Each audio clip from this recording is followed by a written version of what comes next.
Moin, ihr Landratten. Moin zusammen. Kamera um. Oh, das ist Nee. erstmal weit und jetzt guck mal. So. Oh. Moin, ihr Lieben. Herzlich willkommen. Hier ist wieder Hamburg Hafen Live zu einem kleinen Walk in der Hafen City. Wir sind am neuen Kreuzfahrtterminal am Cruise Gate Hafen City.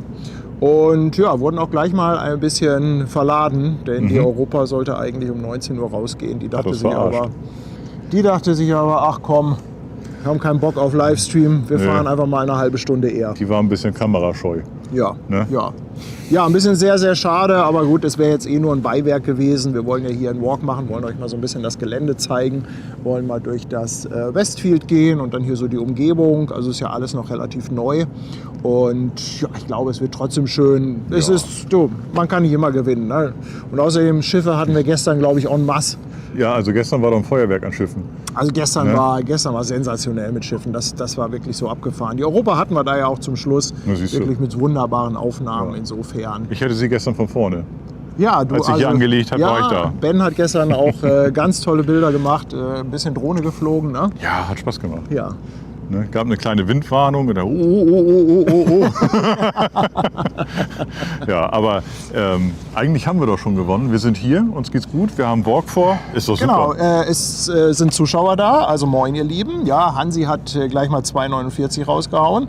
Hansi, ein dickes Dankeschön dafür. Sascha da hinten ist noch eine Anteportas. Eisdiele, du. Vielleicht gibt es da Fischeis da. Oh, Sascha Anteportas auch 2,49. Auch an dich ein ganz, ganz dickes Dankeschön. Und Leon mal mit 2 Euro. Soll ich mal die Kamera übernehmen? Ach, du, gerne. Dann drehe ich nämlich jetzt mal um. Dann können wir mal so ein bisschen zeigen, wo wir hier sind. Also das hier ist quasi die Aussichtsplattform am Cruise Gate. Ja, wir haben uns gerade schon gefreut. Man kann sich auch ein bisschen unterstellen. Genau, man kann hier ein bisschen unterstehen, also wenn man hier gucken will. Und hier ist halt dieser neue Anleger. Da lag die Europa, hier direkt vor unserer Nase. Hier wir haben uns eben schon gefragt, ob diese Gangways provisorisch ist, ob die nochmal durch so einen modernen, fahrbaren Finger ersetzt werden, wie man die auch vom Flughafen kennt. Also ich hoffe es mal sehr, ne?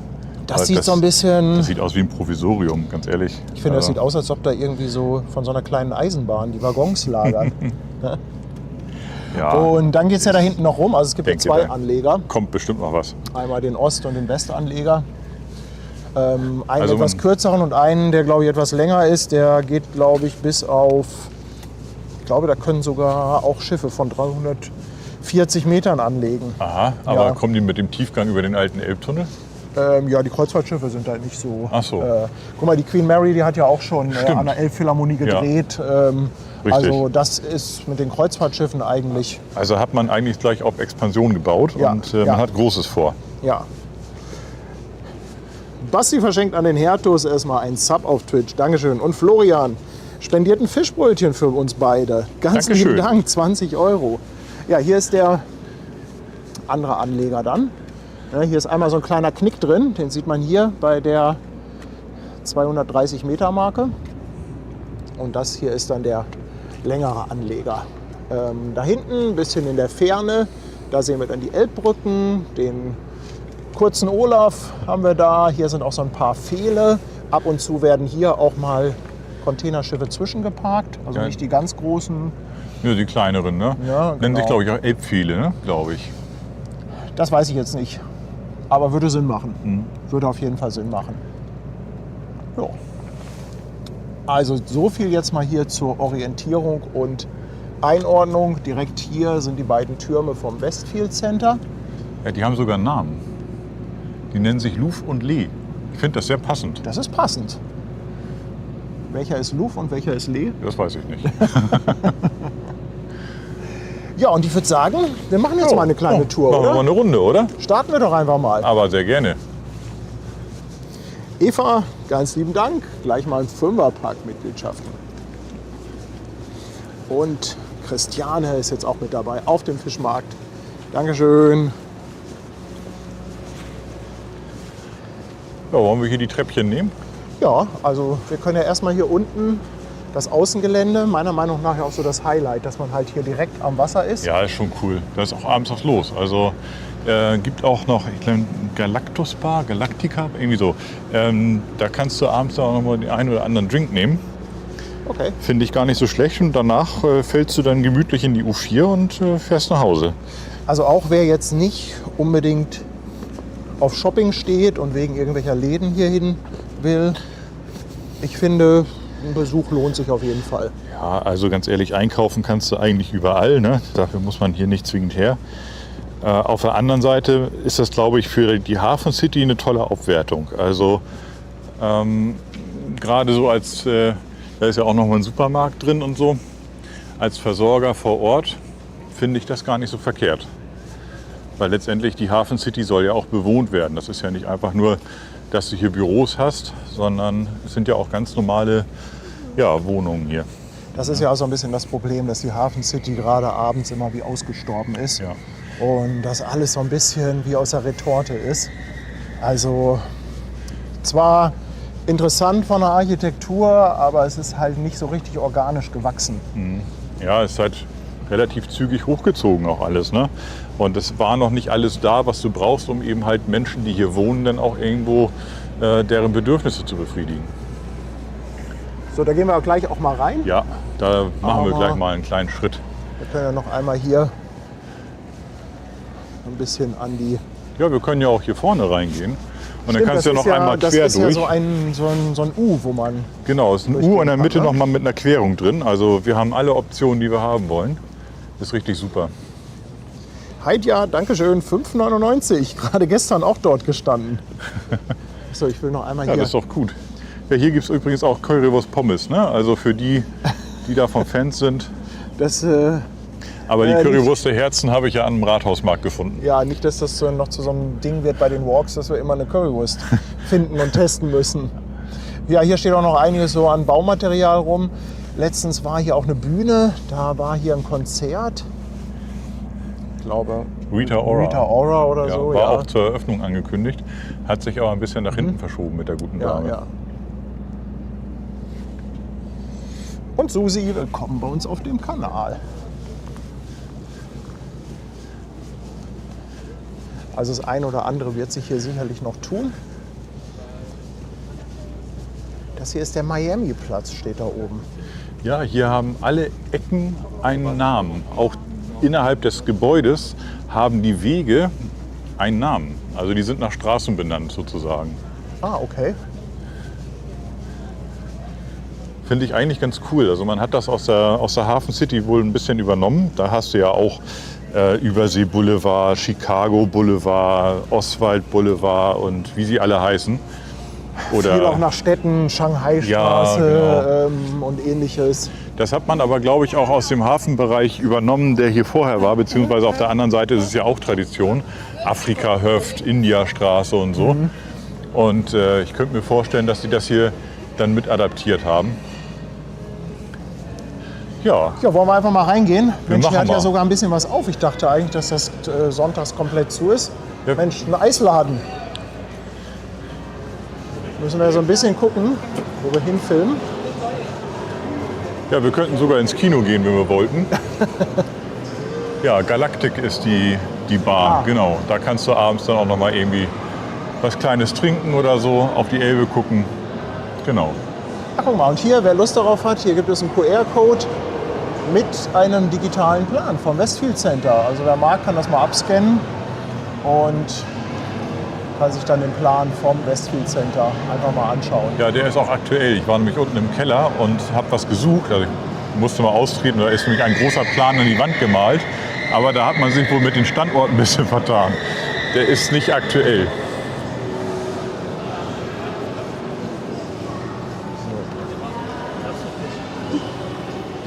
Ja, und hier gibt es dann natürlich alles, was man irgendwie so, was man so gebrauchen kann. Oder nicht gebrauchen kann, aber gerne hätte. Du meinst auf jeden Fall einen Lego-Store, den man Ja. gebrauchen kann. Der ist sogar offen. Hier ist ja neben dem Lego-Store dann dieses Discovery Center.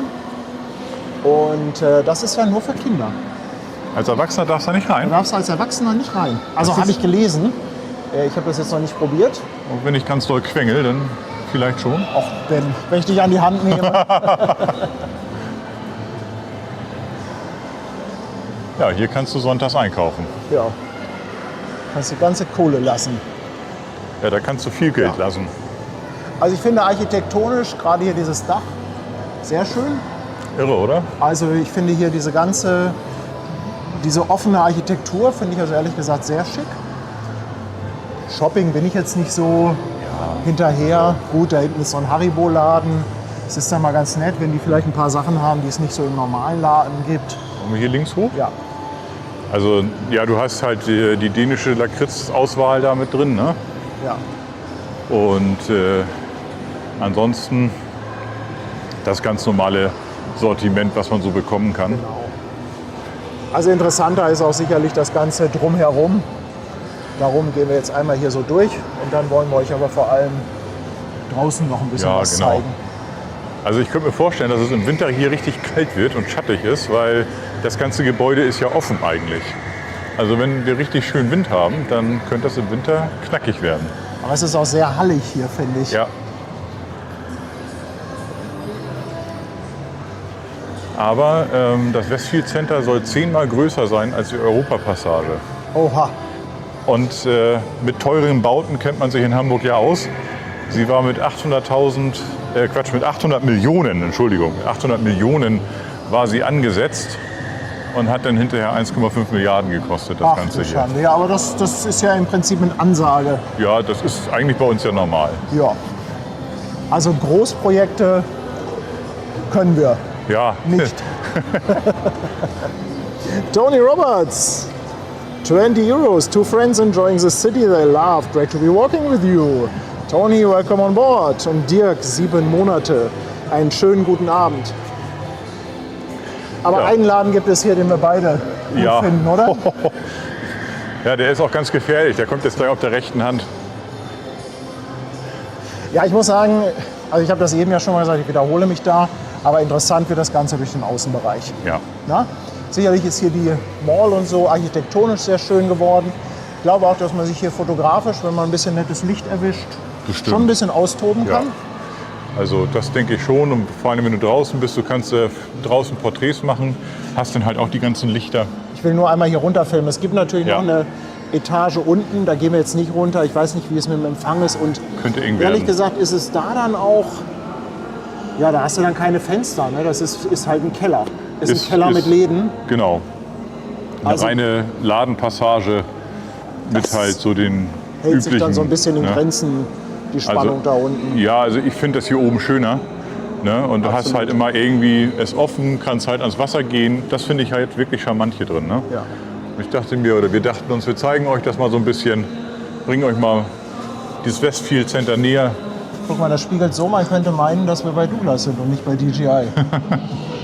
Da hat einer geputzt. Ja. Also hier ein DJI-Store, Oh, gefährlich. da, guck mal, sogar die Drohne, die ich habe. Ich war der Erste, der sie hier gekauft hat am Tag. Ich habe Nummer 1 bekommen. Nummer 1. Ja. Steht auch drauf, 1. Nee, das nicht, aber die, ja, ich hatte es ein bisschen eilig und deshalb war ich schon eine Viertelstunde oder 20 Minuten vor dem offiziellen Launch da. Aber wir haben sie nicht rausgerückt. Ne? Aha. Haben sie nicht rausgerückt. Die sind sehr eigen. Ich habe aber gefragt, ob sie meine denn da hätten. Ja, sie haben alles vorrätig. Ich sage, ja, er hat ja ein bisschen Probleme gehabt mit der Pro 4. Ja, aber das haben wir ja schon lange im Griff. Ja, gut, okay. Ja, ich hätte gestern zuschlagen können, aber es hat noch nicht sollen sein. Ach, schön, diese Akustik mit Kindergeschrei Ja. hier, oder? Wie das Ganze verstärkt wird. Also, es ist hey toll. Leute. Das, also ich sag mal, wer braucht Schiffshörner, wenn er so ein schönes Geschrei hat? Ja, vor allen Dingen, wenn so eine Taube hier gejagt wird. Ja, da kann man mal pauschal eskalieren. Ja, also man muss sich das selber angucken. Man muss dann sicherlich durch den einen oder anderen Laden stöbern, wenn man da Bock drauf hat. Aber dann habt ihr das auf jeden Fall einmal gesehen. Ja, also zeigen, ne, auf jeden Fall mal. Und ich finde es eigentlich ganz schön, I Love Hamburg. Ja, das ist ein schöner Souvenirladen. In der Tat. Da gibt es dann Hamburg Tinnef. Ja, viel Dings und Bums. Stell hin, Staub ein. Aber manches ist tatsächlich ganz nett, muss ich sagen. Also, Und auch hier wird gekifft, wie ich rieche.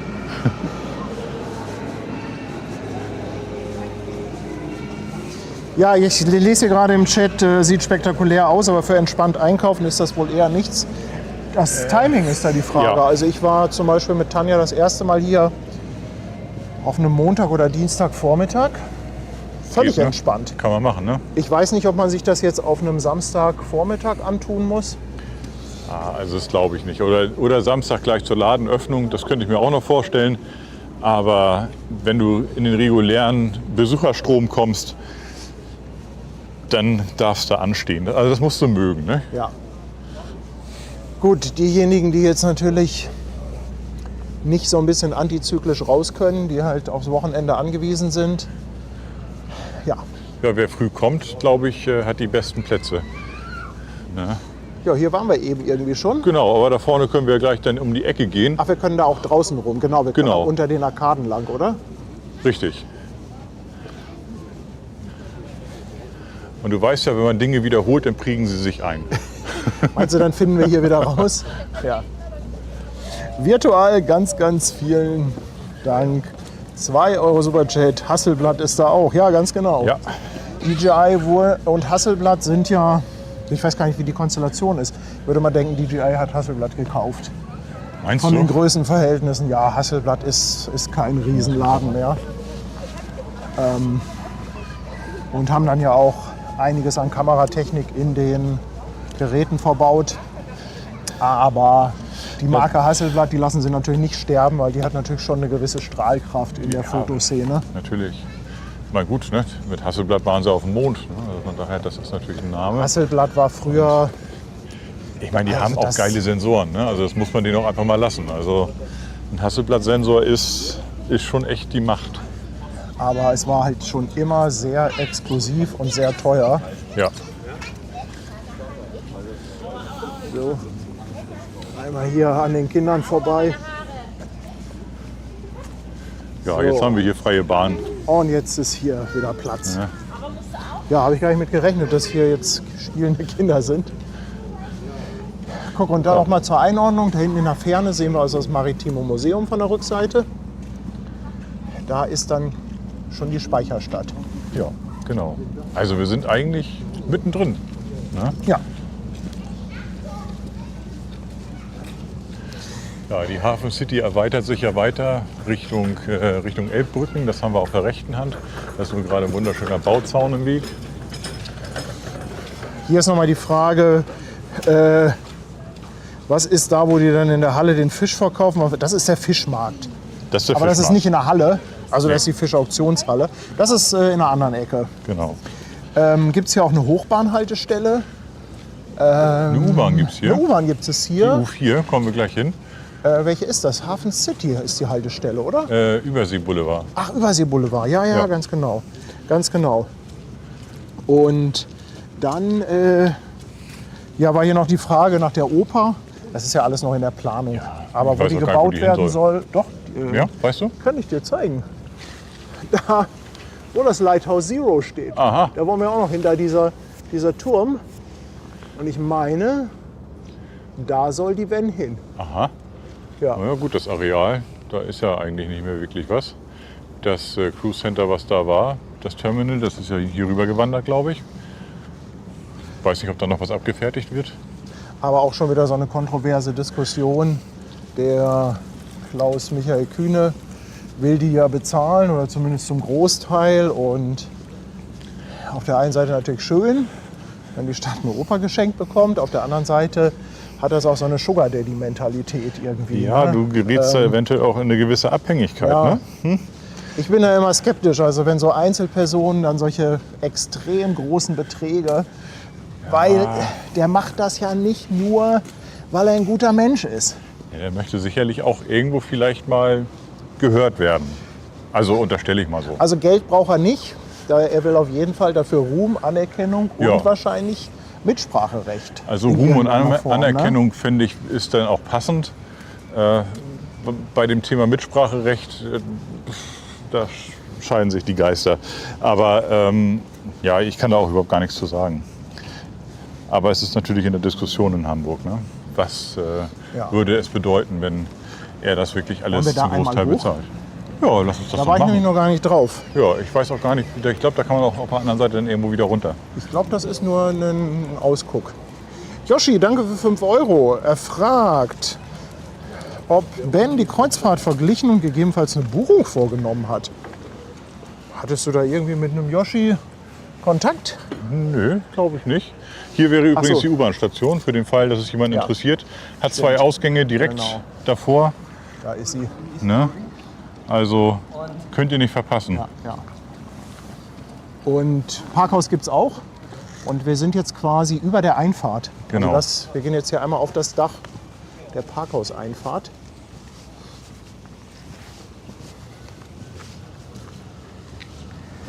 Tedmaster, eine Fischauktion in dem Sinne gibt es gar nicht. Er fragt, lohnt sich die Fischauktion anzuschauen oder lieber auf dem Fischmarkt bleiben? Also Nee, da gibt's sowas es nicht. gibt also so wie du dir das vorstellst, dass da Nee.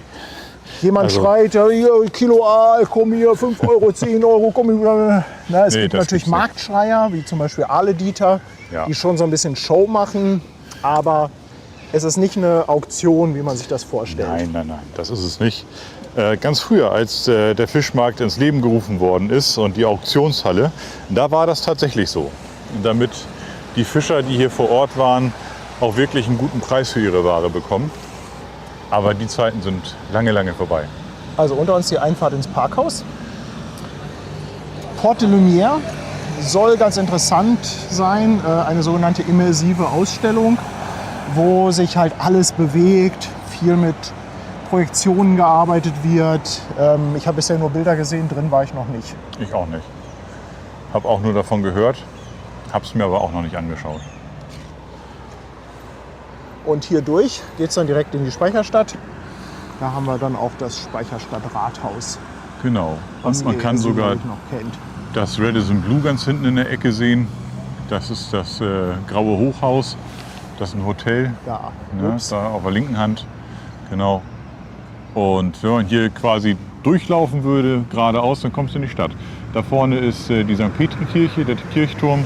Das ist ja direkt an der Mönckebergstraße, also dann bist du mittendrin. Das ist alles gar nicht so weit. Also wenn ihr hier mal auch, wenn hier jemand jetzt mit einem Kreuzfahrtschiff ankommt, das ist schon smart gemacht. Ja? Die Menschenmengen erstmal durch den Shopping-Tempel und dann mit wenigen Schritten in Ja. die Speicherstadt. Ja, genau. Das ist schon, also Aber ich glaube, dass viele es auch gar nicht dann tatsächlich bis in die Innenstadt schaffen würden. Weil du hast ja auch nur eine begrenzte Zeit. Also von daher ist es schon gar nicht verkehrt, hier so einen Shopping-Tempel hinzustellen, an direkt so ein Cruise-Center angekoppelt. Und wenn man hier einsteigt und aussteigt, bist du eigentlich mit der U-Bahn ganz gut angebunden. Also so schlecht ist es nicht. Tandoori, danke für deinen Prime-Sub, 9 Monate. Ein Fahrradparkhaus gibt es hier auch. Habe ich noch nicht gesehen. Ja doch, das ist hier dieses bunte. Aha. Ja, eigentlich ja ganz schlau, ne? Damit die mit dem Fahrrad kommen, dann auch irgendwie so ein Parkhaus haben, dass die Fahrräder hier nicht irgendwo wild rumstehen. Aha. Interessant. Oh. Ja, Fahrradgarage, da steht's auch. Ja. Nicht so schlecht. Was ist denn der Plan jetzt? Richtungsmäßig? Also ich würde ganz gerne mit dir Richtung Überseeboulevard einfach mal so ein bisschen hochlaufen, dann Richtung Maritimes Museum, dann mal schauen, dass wir uns so ein bisschen Richtung Lighthouse Zero orientieren. Das dachte ich mir.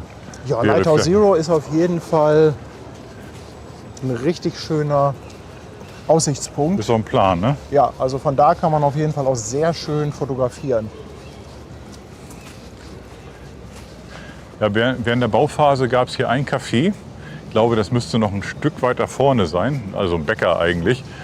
Sonst ist hier eigentlich nicht wirklich was gewesen. Es war ja alles im Bau und alles noch nicht bezogen. Und ich glaube, der Bäcker da vorne auf der Kante, der hat den Umsatz seines Lebens gemacht über die Jahre. Also immer, wenn du daran vorbeigegangen bist, waren da irgendwie Bauarbeiter, haben was gegessen. Aber ich muss sagen, also es sieht jetzt hier leer aus.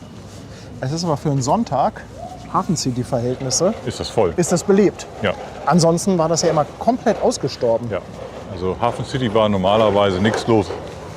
Wenn du am Sonntag deine Ruhe haben wolltest, bist du hierher gefahren. Nils empfiehlt noch eine Tour mit dem Hafen City Riverbus. Ja, auch ein interessantes Teil, ne? Nilsi, danke für 5 Euro. Und Mobbel, Merci. willkommen an Bord, danke für deinen Sub.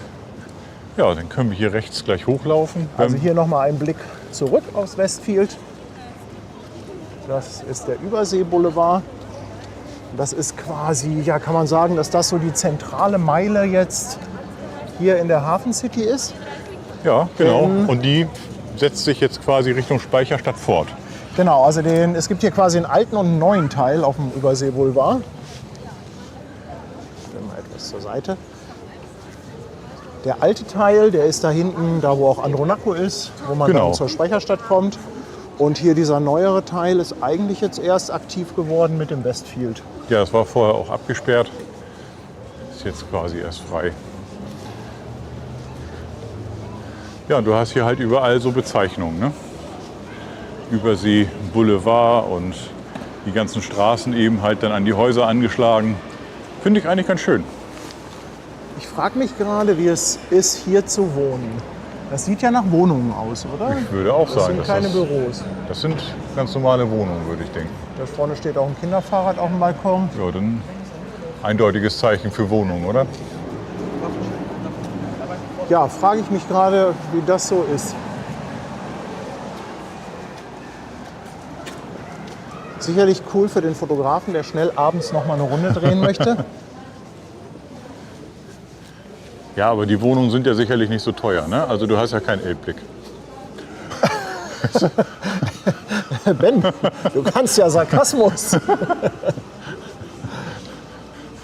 Guck mal, hier gibt es einen Laden nur mit Avocado. Ja. The Avocado Show. Furchtbar gesund alles. Also Avocado ist auch nicht mein Gemüse. Oh, guck mal hier, haben wir noch einen Cowboy für Ja, Schwester guck mal rein, Hansen. ne? Der Ja. Junge, der hatte ordentlich Avocado offensichtlich. Ne? Hat funktioniert. Da ist sogar noch eine im Bizeps. Ne? Siehst du? Ja, aber so stellt man sich einen Cowboy vor, oder? Genau so. Ja, bestimmt. Sehr authentisch. Zwergfox, danke für 100 Bits. Und Sven spendiert schon wieder Krabbenbrötchen. 20 Euro, danke, danke. Guck mal, da ist Küstenrad, E-Bike Store. Ist Küstenrad irgendwas Bekanntes? Ich bin gar nicht so in dem E-Bike-Game drin. Du hast ein E-Bike, Ich oder? habe ein E-Bike, ja. Bist du auch so ein bisschen da im Thema drin? Oder Gar nicht. Hast du dir einfach Ich habe mir hast das dich gekauft. beraten lassen, kaufen und Ja, fertig? also ich muss sagen, das war jetzt auch nicht. Also ich bin da ein bisschen blauäugig reingegangen. Ne? Meine Firma hat halt eine Kooperation gehabt mit so einem Bike-Leasing-Unternehmen. Und dann hieß es, wer Bock drauf hat, der darf, bis zu dem und dem Wert. Und dann bin ich halt losgegangen, habe mir eins geholt. Also das war auch nicht so wirklich mit viel Information und sowas. Also ich hätte mich da vielleicht ein bisschen mehr beraten lassen müssen. Aber ganz ehrlich, wenn du was richtig, richtig Gutes haben willst, dann macht auch Bike-Leasing bei den Preisen nicht mehr mit. Ja. Ne? Also, Aber das ist ja, glaube ich, auch etwas, wo man sich richtig auslassen kann. Was Ja, ich ganz, Entschuldigung, ich war schon wieder bei einem Themawechsel. Ja, nee, bitte. Ich bin schon wieder dabei, dich nicht aussprechen zu lassen. ist nicht schlimm, ich falle dir auch ins Wort. Das tun wir gegenseitig und dann passt das doch wieder. Nee, Also zu E-Bikes können wir nicht so wahnsinnig viel erzählen. Aber was immer ganz schön ist, und das hier ist ja jetzt quasi so der Teil Überseeboulevard, den es auch schon länger gibt. Hier ist im Winter ja auch Weihnachtsmarkt. Und hier ist halt immer eine Ausstellung. Ja, und die wechselt auch. Die wechselt halt ständig. Die finde ich echt ganz schön. Das sind verschiedenste Themen, mal Natur. Jetzt ist das hier Stadt im Fluss, nennt sich die Ausstellung. Also offensichtlich hier etwas aus dem Westfield Center. Ja, und es wird auch gleich immer angegeben, wer der Fotograf ist. Ne? Ja, das Find ist ich ja auch wohl das cool. Mindeste, oder? Ja, und halt so eine kleine Story dabei. Ich weiß nicht, ob der QR-Code hinterher vielleicht sogar zu ihm führt. Das glaube ich aber nicht. Ich denke mal, das führt Nee, auf 25 die, Jahre Stadtentwicklung steht Ja, da. ja. Ja. Das wäre nochmal ganz nice gewesen. Vielleicht so als Update fürs nächste Mal. Aber da wird er vorgestellt. Hier, guck mal. Hier werden die Fotografen dann noch vorgestellt. Da ist der Das finde Thomas. ich cool. Thomas Hampel, moin. Ich kenne ihn jetzt nicht, aber er sieht zumindest sympathisch aus. Ne? Jo. Guck mal, und hier ist ein Foto, was ich auch gleich sagen muss. was mich ehrlich gesagt richtig anspricht. Ja, aber das ist so Stadt im Wandel, ne? Also der hatte auf jeden Fall Oder? einen Sensorfleck auf der Kamera. Hast du das Bild gemacht? Hör auf, ich habe heute geschrubbt. Nein, aber das Bild finde ich halt deshalb super schön, weil du im Vordergrund halt diese alten Mauern hast und im Hintergrund dann das Spiegelgebäude. Ja, das ist, das ist da hinten, wenn man Richtung Oberhafenkantine geht, ne? Ja, dann müsste das sein. Ja, also finde ich richtig schön, solche Fotos. Ja, das ist ja auch alles auf ehemaligem Hafengelände hier gebaut, ne? Ich weiß auch gar nicht, ob sie dafür Becken zugeschüttet haben. Auf jeden Fall ist das ja hier alles Ach, guck altes mal hier, Hafengelände. ist das alte Elbphilharmoniedach? Das ist der Bau davon, ne? Boah, das ist natürlich cool. Also solche Fotos zu haben, das ist natürlich schon cool. Das mal zu sehen, wie das aussah damals. Ja, die Gelegenheit, die hat sicherlich nicht jeder gehabt. Das Hat ist aber toll. auch der Hampel gemacht. Ja. Also alles eine Serie. Manchmal sind auch Ausstellungen von verschiedenen Fotografen. Also lohnt sich auf jeden Fall, hier dann mal ein bisschen zu gucken. Michael, ganz lieben Dank. 10 €, Dankeschön. Ja, hier gibt es übrigens auch eine Tiefgarage. Ne? Die kommt, wenn man die Überseeallee hier hochfährt, dann kommt man zu einer Tiefgarage. Und man findet den Eingang nicht, wenn man hier erstmal zu Fuß ist. Der Eingang ist nämlich hier an dem Hotel. Also da hinten die Straße, über die wir gegangen sind, da fährt man rein. Von hier Genau. aus gesehen rechts Rechts. ist dann die Einfahrt. Richtig, ne? Und dann kann man sich unten ein bisschen verlaufen. Ist sehr modern, die Tiefgarage. Ah, du kennst sie auch. Okay. Ja, ja. Also wir haben da schon ein paar Mal geparkt. Und dann kommst du hier raus. Ich weiß nicht, gibt wahrscheinlich noch einen anderen Ausgang, aber das hier ist so der zentrale Ausgang. Kann man auch lange suchen, wenn man sich hier nicht so auskennt.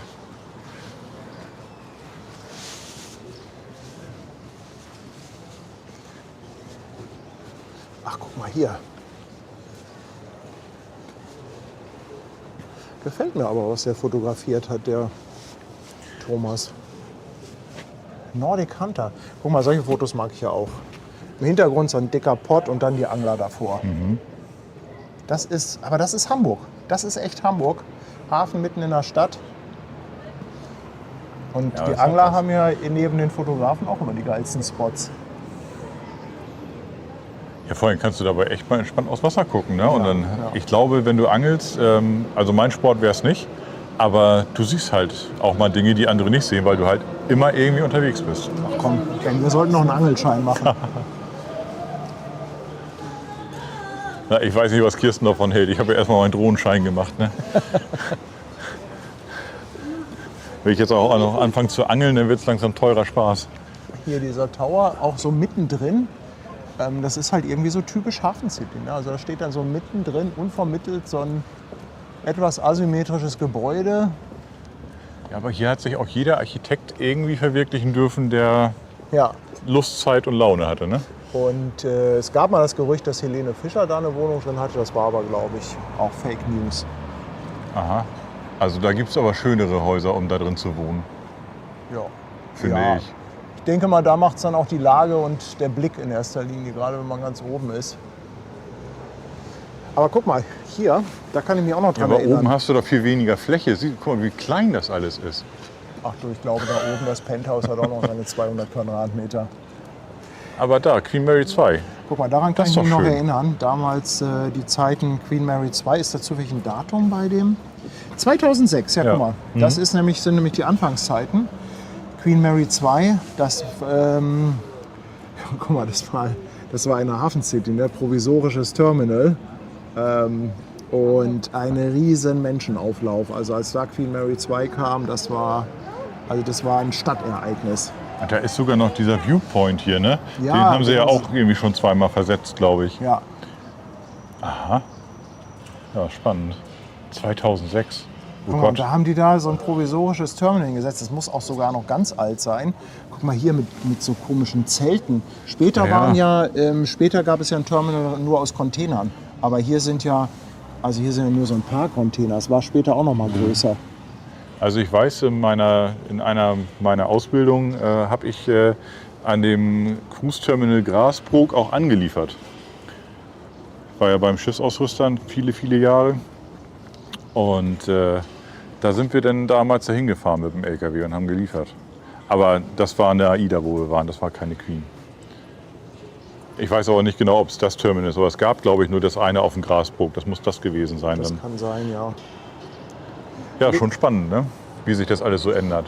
Ach guck mal, die obersten Etagen waren vor 1 bis 2 Jahren für 8 Millionen am Markt. Ach so, ja gut. Ja. Ja. Ja, nun kann ich mal ja auch Bitte. verstehen, mit sowas Billigem gibt man sich natürlich nicht ab. Ne? Ja, Die will also keiner haben. Bitte, 8 Millionen. Ja. Leon, danke dir. Fünferpark, Mitgliedschaften, danke. Und Fitz hier grüßt vom Sofa, 11 Monate Prime Sub, Dankeschön. Ja, wollen wir Richtung... Wollen wir hier so dir rüber? Ja, lass uns Also, das mal wenn man machen. jetzt hier weitergeht, da kommt dann Andronaco. genau Andronaco, also auf jeden Fall essenstechnisch eine absolute Empfehlung. Hat so ein bisschen Kantinen-Style immer Andronaco, aber sehr lecker. Ich muss da noch mal rein. Also es ist immer gut besucht. Hier vorne ist auch mein Friseur, wo ich gerne hingehe. Funktioniert auch sehr gut. Das ist ja auch gut, dass wir jetzt endlich wissen, wo du zum Friseur gehst. Wollen wir jetzt noch Werbung für deinen Friseur machen? Vielleicht kommen die demnächst dann Leute hör auf, dahin, ich die krieg da so- sagen, ich möchte gerne den Einmal den Bandschnitt, genau. Den Bandschnitt. Ich kriege da sowieso schon mal so schwierig Termine, weil der voll ist. Also er merkt das aber, glaube ich, auch mit dem Westfield, dass da auch ein bisschen mehr Tourismus ist und ein bisschen mehr unterwegs. Also Gott sei Dank, ich kann da immer noch mal spontan hin und sage, ich brauche mal kurz. Und sagt, Ben, spät, du bist spät. Willst du einen Kaffee? Ja, gib mal einen Kaffee. Und dann 2 Kaffee später wirst du dann zwischengeschoben. Finde ich Das heißt, schön, du dass machst es geht. nicht vorher einen Termin. Mal so. Ne? Also wenn es mir spontan in den Kopf kommt, weil ich sowieso gerade auf der Kante bin, dann gehe ich ein bisschen auf den Nerven und sage, ich brauche mal ganz kurz. Und dann finden wir da schon irgendwie einen gemeinsamen Termin. Ich habe zum Glück hat mein Friseur mittlerweile so eine App, wo ich dann selber mich einloggen Darf kann und dann schauen kann, Sonst wird das nichts. wo was frei ist. Ja, das läuft bei ihm normalerweise auch über App. Das kann man auch schön vorplanen sonst. Aber gestern zum Beispiel dachte ich auch, komm, was soll's. Vor uns sehen wir das Maritime Museum. Und wenn ihr da rein wollt, müsst ihr auf jeden Fall Zeit mitnehmen. Ja, Da braucht ihr richtig Zeit. Also es ist wirklich sehr schön, das Maritime Museum. Also Wahnsinn, was die da alles ausgestellt haben. ja und alles entsprungen aus einer privaten Sammlung, ne? Von Herrn Tamm. Rieder seines Zeichens. Linker Hand haben wir Störtebeker, Ja, der steht da. Denn Störtebeker soll ja auf dem am Grasbrook gekopft. Grasbrook oder auf dem Grasbrook geköpft worden sein. Ja, ich weiß gar nicht, wie verlief denn der Grasbrook früher? Also heute ist ja Grasbrook da hinten quasi, also jetzt hinter der Brücke, dahinter ist der Grasbrook. Ich weiß gar nicht, wie genau, was alles jetzt Grasbrook ist. Das kann ich dir auch nicht sagen. Also ich könnte mir auch vorstellen, dass sich das im Laufe der Jahre auch ein bisschen geändert hat. Aber wo der genau verläuft, also da, wo das Lighthouse Zero draufsteht, definitiv. Ne? Aber welche Fläche der tatsächlich mal hatte, das kann ich ja auch nicht sagen. Aber ich vermute mal, das wird schon alles relativ dicht beieinander sein, weil sonst wird ja jetzt die Störtebeker hier nicht rumstehen. Ne? Das denke ich auch. Also können wir ja noch mal ran. Klaas Störtebeker.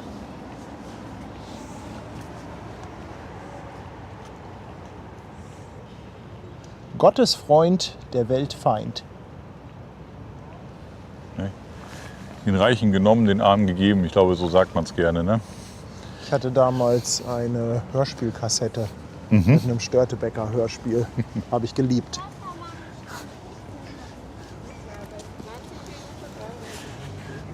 Ja, beschäftigen sich ja viele mit dem Thema Störtebeker. Es ist auch nicht ganz so trivial. Also man weiß auch nicht, ob es ihn nun wirklich gab oder nicht. Oder ne? Wer er wirklich war. Ja, gegeben haben Oder soll wer es es ihn wirklich wohl, ist. aber ob die ganzen Storys, ob das alles so passt. Aber manchmal ist es ja auch schöner, wenn man eine Legende hat und die so leben lässt, ne? Oder? Genau. Tony, 15 euros for the curry bar after the walk. Thank you. Thank you. No stream without Currywurst. Currywurst. Ja, hier ist der Eingang zum Maritimen Museum. Auf der anderen Seite hatten wir auch noch mal einen. Da kann man über eine kleine Brücke kommen. Da steht es auch noch mal dran, Peter Tamm. Und guck mal, hier haben wir einen schönen Propeller.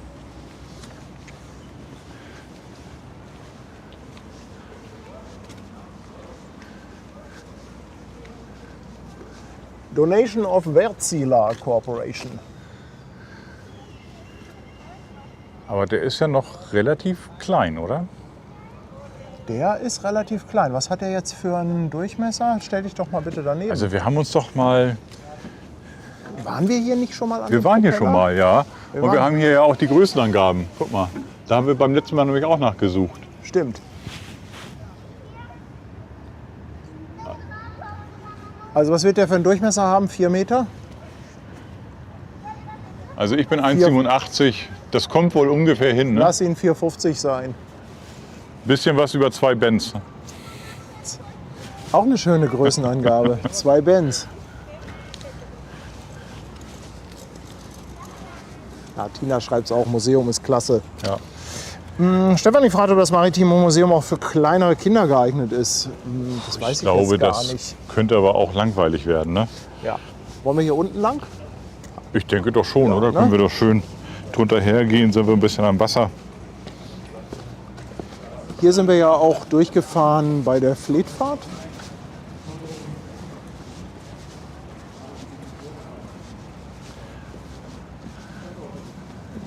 Hier ist noch mal ein Restaurant. War ich aber noch nicht drin, kann dir nichts zu sagen. Ich glaube, hier in diesem Wave City war ich mal. Das hieß aber mal anders. Das hieß mal, glaube ich, Surf Kitchen oder so. Aha. Das ist aber schon ein paar Jahre her. Also eine Surf Kitchen haben wir vorne am Traditionshafen. Oder nee, Marco Polo Terrassen, da ist die Surf Kitchen. Okay. Vielleicht, also durchaus möglich, denn dass sie umgezogen sind. Wenn er so mich stört, nicht, wenn ich mit drauf bin. Ich will nicht der Hut und nicht da. Und hier haben wir jetzt noch mal das Westfield Center aus dieser Richtung.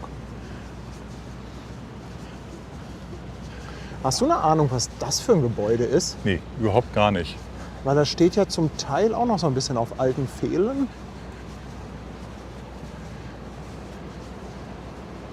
Weiß ich nicht, was das mal war. Nee, habe ich auch keine Könnte ich jetzt Ahnung. nur spekulieren und würde wahrscheinlich falsch liegen.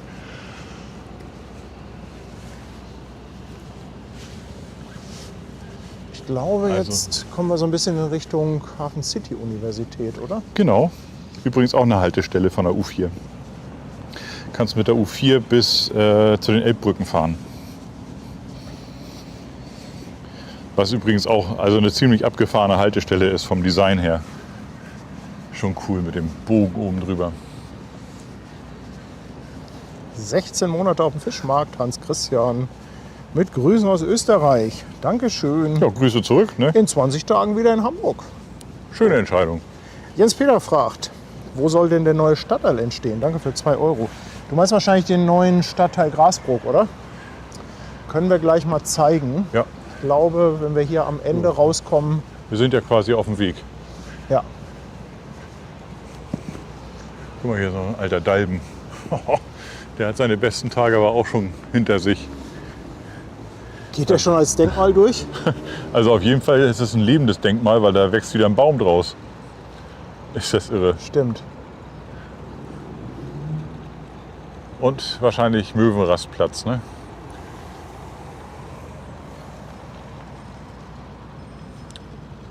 Nochmal den Blick zurück. Also das ist schon ganz schön hier, finde ich. Ja, Also gerade der Übergang Hafen City, Speicherstadt. Hafen City kann man sicherlich drüber streiten. Ne? Das ist architektonisch, wie gesagt, hat sich jeder mal ausgetobt. Teilweise so ein bisschen, fehlt ein bisschen das organische Leben. Aber ich finde, dieser Übergang Hafen City, Speicherstadt, das hat schon was. ja, also es ist ja nun mal auch so, es ist halt eine sehr moderne Architektur, ne? Und die lebt, glaube ich, auch so ein bisschen von der Kontroverse.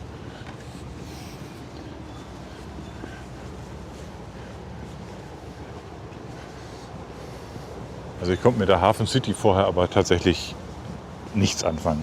Also jahrelang Hafen City, ja gut, was willst du damit, ne? Aber wenn man da sich jetzt so ein bisschen, wenn man da so ein bisschen unterwegs ist und sich das mal so ein bisschen anschaut, so schlecht finde ich es eigentlich nicht. Zumal es ja jetzt in der Hafen City auch neu und alt gibt. Es wird ja immer weiter in Richtung Elbbrücken gebaut. Ja. Also was da gebaut wird, ist ja wirklich Ja, und Wahnsinn. alles auch teilweise noch im erschwinglichen Bereich. Ne? Also es sind auch Sozialwohnungen dabei und so. Also es wird schon durchmischt, das ganze Quartier. Sicherlich wird das nicht der größte Teil sein, der erschwinglich ist, aber auf jeden Fall auch für Kinder und so, mit Schule, glaube ich, Kindergarten und so. Also es wird schon was gemacht, dass man diesen Stadtteil dann auch entsprechend belebt. Ja, vor das Westfield wird wohl auch noch irgendwas gesetzt, aber was das werden soll, weiß ich nicht. Da ist man aber noch lange nicht fertig, glaube ich. Aber mit Bauzeiten, die sich nach hinten verschieben, kennen wir uns ja auch aus. Also von daher. Was ich auch schön finde, du hast ja in ganz Hamburg, egal wo du bist, am Wasser immer wieder die Rettungsringe. Und mit denen kannst du als Fotograf echt ein bisschen was machen. Also kannst du richtig schön mitspielen. Und ich finde es eigentlich auch ganz cool, dass wir so viel Wasser in der Stadt haben. Du kannst spazieren gehen und bist, wenn du willst, eigentlich immer am Wasser unterwegs. Also das ist schon ziemlich cool. Ja, guck mal, diese Runde, die wir jetzt hier drehen, die ist eigentlich ganz schön. Ja. Ich Wenn bin du mit Glück Kirsten. hast, sogar ein paar Schiffchen. Mit Kirsten habe ich hier auch schon den einen oder anderen Sonntagnachmittag verbracht zum Spazierengehen. Du kannst mal irgendwo einkehren, noch mal irgendwie eine Kleinigkeit trinken oder einen kleinen Snack essen und dann geht's wieder nach Hause. Das ist schon schön. Ich glaube, das gehört noch nicht zur Uni, oder? Das sieht so ein bisschen aus, als wenn das Wohnungen noch Nee, wären. Uni kommt da vorne erst. Uni Das ist so um erst die Ecke. dahinter, ne? Ja, aber Thomas das- Mittelfranken, danke für 17 Monate. Ein paar Sachen für die Bucketlist, ja. Jörg, Circle Line, ja, das sind die kleinen roten Barkassen. Ganz genau. Ja, und wenn jemand einen Kontakt hat zu demjenigen, der dieses Gebäude hier verwaltet, ich würde da gerne mal auf die Dachterrasse. Och ja. Nimmst du mich mit? Definitiv. Also wenn das einer organisieren Oh ja. kann. Aber Ben, du hast doch jetzt eine Drohne. Ja, die habe ich, aber ich brauche eigentlich so 500 Millimeter in die Richtung. In Richtung Stadt. Ja, ich Ja. habe da mal 2, 3 Bilder gesehen, die von da oben gemacht worden sind. Und das ist nun mal leider sehr, sehr exklusiv. Also was heißt leider? Eigentlich ist das toll, dass da nicht jeder raufkommt. Aber da würde ich schon ganz gerne mal einmal so für eine halbe Stunde in Ruhe stehen dürfen. Das würde mich sehr freuen. Und die meisten Hausverwalter, die haben ja nun keinen Bock darauf, dass da irgendwie jemand hochfährt und sagt, ich möchte ein Foto machen. Das interessiert die ja gar nicht. Ne? Das Thumbnail von dem Stream, das könnt ihr jetzt natürlich nicht sehen, das sieht man dann erst hinterher wieder. Das hat Ben übrigens gestern Abend gemacht. Ja, mit Seitenwind. Aber ich muss sagen, Drohnenfliegen macht schon Spaß. Ne? Also ist schon cool. Und gerade hier in Hamburg, wo du so viele Motive hast, die du anfliegen kannst, vorausgesetzt du hast halt die Erlaubnis dazu, kannst du schon tolle Sachen machen. Also neuer Stadtteil Grasbrook soll im Prinzip jetzt hier auf der anderen Uferseite entstehen. Von da aus ja dann eher nach links. Und da, wo man jetzt noch dieses blaue Schiff sieht, da ungefähr irgendwo soll dann, glaube ich, auch das Hafenmuseum hin. Und die Peking wollen sie ja auch eigentlich dahin legen. Ja, das soll alles so ein bisschen zentraler, prominenter, vor allem besser erreichbar. Letztens wieder mit jemandem im Hafenmuseum gesprochen und die sagen, ihr Hauptproblem ist einfach die Erreichbarkeit. Du kannst zwar mit der Maritime Circle Line darüber fahren, aber das ist zu unregelmäßig oder in zu großen Abständen. Und die Sichtbarkeit fehlt. Es fehlt einfach die Sichtbarkeit, dass man da hingeht. Guck mal, wenn du jetzt hier dir vorstellst, viele Menschen und dann siehst du da hinten dieses Schiff und dann, ach komm, lass uns da mal gerade rüber. Ja, und das ist nicht weit, ne? Und vor allen Dingen, ich meine, das Hafenmuseum ist cool, weil du hast halt diesen uralten Schuppen da, ne? Und das ist schon echt nett. Hat auch einen gewissen Flair und du fühlst dich eben halt so ein bisschen in die Zeit zurückversetzt. Aber ich kann schon nachvollziehen, dass man sagt, Mensch, da hinten am Vetteler Damm, tja, da kommt keiner mal eben so hin. Ne? Und hier vorne fährst du mit der U4 Richtung Elbbrücken oder hier bis Universität mit der U4 und dann gehst du den Rest zu Fuß. Ne? Das hier ist jetzt Hafen City Universität. Genau.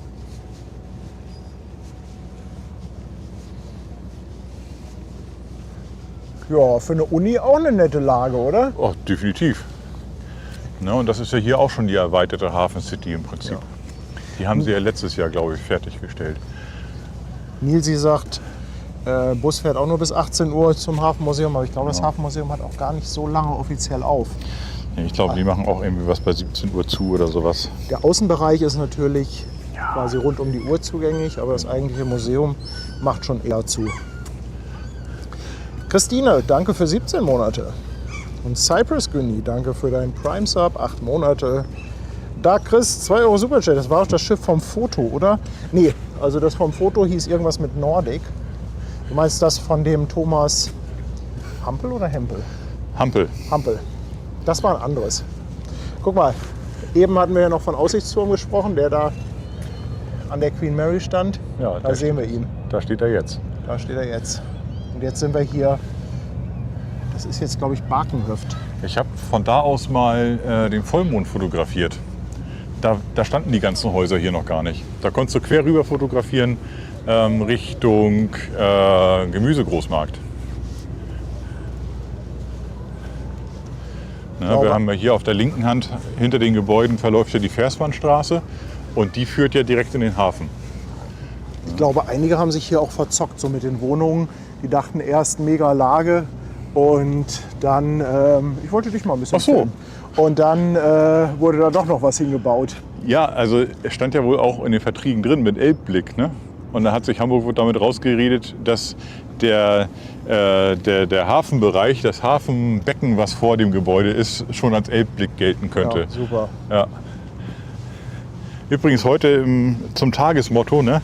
Da hinten wird schon wieder hell. Das T-Shirt ist großartig. Also Oder da sind wir hier beim der- Outfit des Tages. Das passt doch irgendwie zu diesem Sommer, oder? Da hinten wird es schon wieder hell. Ich konnte nicht dran vorbeigehen. Den Spruch, den habe ich vorgestern und gestern beim Stream ein paar Mal gebracht. Ja, und weißt du, ich habe es gestern gekauft. Wir haben es nämlich gehört, als wir unterwegs waren. Oder bevor ich tatsächlich unterwegs war. Und dann, das ist ja geil. Naja, und dann war ich los. Und dann bin ich bei Derbe dran vorbei und guckst in die Auslage. Und dann steht da drauf, da hinten wird schon wieder hell. Das gibt's ja wohl nicht. Zack, mitnehmen. Super Spruch. Derbe hat immer ganz geile Sprüche. Du hast ja noch so ein anderes T-Shirt. Da ist irgendwas steht da drauf. Fresse halten, Schiffe gucken oder Ja, so Poller ähnlich. hocken, Fresse halten, Schiffe gucken, Genau. genau. Ja, die Auflagen sind aber teilweise auch relativ klein. Das heißt, du kriegst es nicht so unbegrenzt einfach nachgekauft. Die machen ein gewisses Kontingent und wenn das weg ist, ist es weg. Ne? Ist aber irgendwie auch ganz gut. Ja, oder? Also du hast dann immer irgendwie schon witzige Sachen. Du weißt aber auch, dass da jetzt nicht Tausende mit rumlaufen. genau. Und der moderne Mann möchte ja immer gerne Ein bisschen Individualität Ja, in seinem ein bisschen was Outfit haben. Eigenes.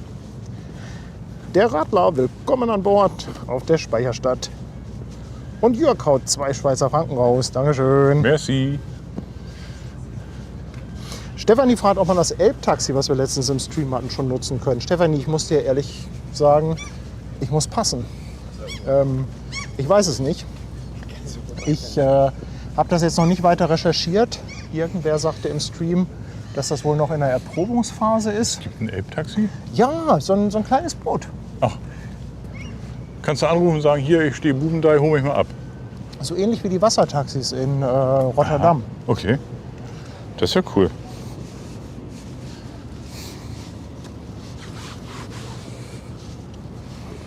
Alex schickt 2 Euro und sagt, unter der Brücke da vorne mal nach oben schauen. Aha. So, können wir ja mal machen. Ja, eigentlich wollte ich mit dir über die Brücke, aber dann gehen wir erstmal drunter her. Ja, Und dann nach oben gucken. genau, Ja. wir wollten darüber. Ja, und hier dann hinter der Brücke Da ist jetzt auch eine ganze Menge neu entstanden. Wenn man jetzt hier durch die Häuser gucken würde, da liegt dann auch die Stubnitz irgendwo und dahinter kommen dann ja die Elbbrücken.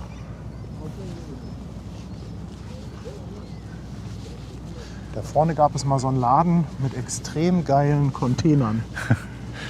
Da hatte Du konntest nicht widerstehen, glaube ich. Nee, Ne? da hatte ich mal noch auf dem anderen Kanal 1972 mit dem Phasey ein Video gemacht. Und da haben wir die entdeckt und habe ich gleich mitgenommen als Objektivschrank. Sehen richtig gut aus. Müssen mal gucken, ob es den Laden noch gibt. Also ich kann mir vorstellen, dass der ein oder andere Zuschauer die richtig gut findet. Aha. Ja, lass mal schauen. Die waren also auch echt schick. Ja, ab und zu sieht man das bei dir im Hintergrund. Ja, Wenn man da so einen orangen Container. das schöne klassische Hapag-Lloyd Orange. Genau. Lorida, Dankeschön für dein Prime Sub. So, hier sollen wir nach oben gucken. Was sehen wir denn da? Taubenarsch oder was gibt's da Schönes? Außer, dass wir uns hier gleich gegenseitig über den Weg laufen oder umrempeln, weil wir nur noch nach oben gucken. Guck mal, da ist ein Schloss. Vielleicht meint er das. Gehört das vielleicht Alex? Und Alex hat das irgendwie dahin gebett. Ist das dein Schloss oder gibt es da noch was anderes, was wir finden Da sollen? zoomen wir jetzt mal ran. Aber ich kann es nicht lesen. Zu krisselig. Schade. Also das ist jedenfalls jetzt mal auffällig gewesen. Mal gucken, ob der Alex noch was schreibt. Vorbei, sagt er, zurück. Ja, Alex, du musst uns aber auch mal einen Tipp geben. Ja, sag uns doch mal, wonach suchen wir denn jetzt Vorbei, hier? zurück. Aha. Also ich glaube, er meint, Er Wir macht sind ja eine auch Schnitzeljagd zeitversetzt. mit uns. Ja, wir haben heute aber nicht ganz so viel Versatz. Eine Schallplatte soll hier noch irgendwo hängen, am Laternenpfeiler. aha, eine Schallplatte. So. Also hier steht 2013. Also ich habe aber auch gar keine Ahnung, was Alex meint. Das weiß ich auch nicht. Oder meint er da den Aufkleber? Ach so, das ist ja eine Schallplatte. Guck mal. Da, die Schallplatte, die da oben.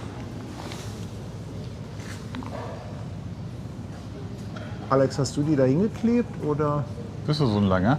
Er schreibt beim Eingang nach oben Schallplatte. Ach so, Ja, okay. dann Ja, ist das die. okay, ja, Gefunden. okay.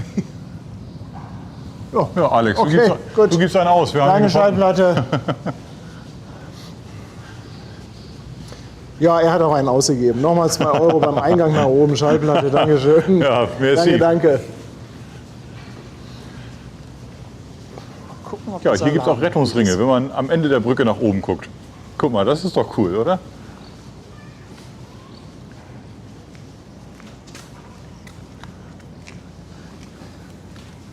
Ja, und hier so am Ende hätte man theoretisch irgendwann einen schönen großen Turm stehen. Ja, ich glaube noch nicht dran. Ich auch nicht. Aber wir können auch die Brücke da hinten nehmen. Was hältst du denn davon? Ja. Und dann rollen wir das Hell von hinten auf. Dann machen wir mal so eine kleines U. Ja.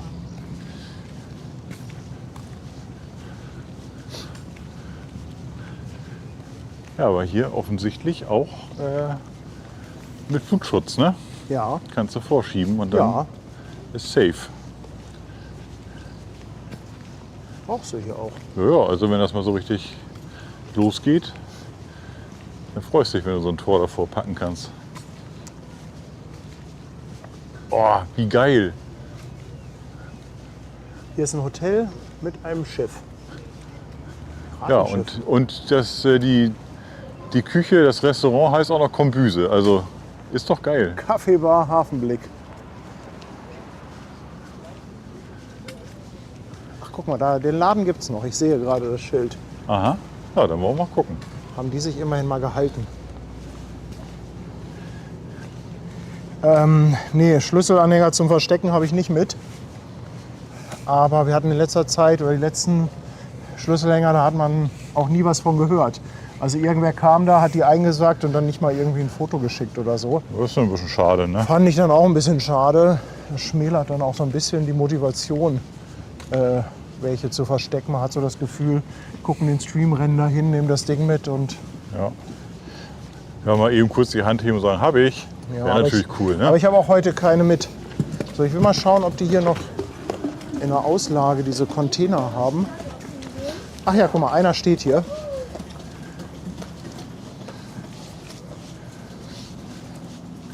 Büttner, Art of So, Living. der ist jetzt nicht so spektakulär, spiegelt auch ein bisschen. Aber die gibt es halt in unterschiedlichen Farben.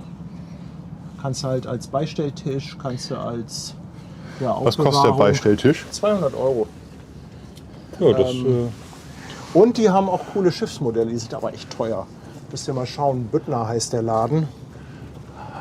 Wir machen hier schon wieder Werbung für Notting, ey. Oha, hier, Coca Gin gibt's auch.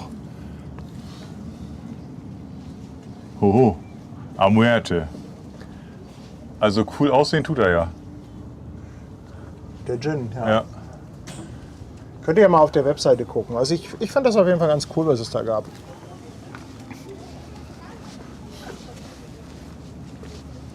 Heimat Live, willkommen an Bord. Dankeschön. Reik, 5 Monate Prime Sub. Auch an dich ein Dankeschön.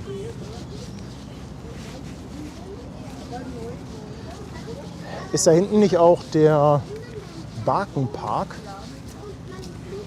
Barkenpark? Ja, das ist so ein künstlich angelegter Park. Ich meine, Ach das so, wäre ja, hier ja, ich weiß was. Okay, neben, ja, alles neben klar. diesem roten Häuschen. Stimmt. Das gibt's ja auch noch.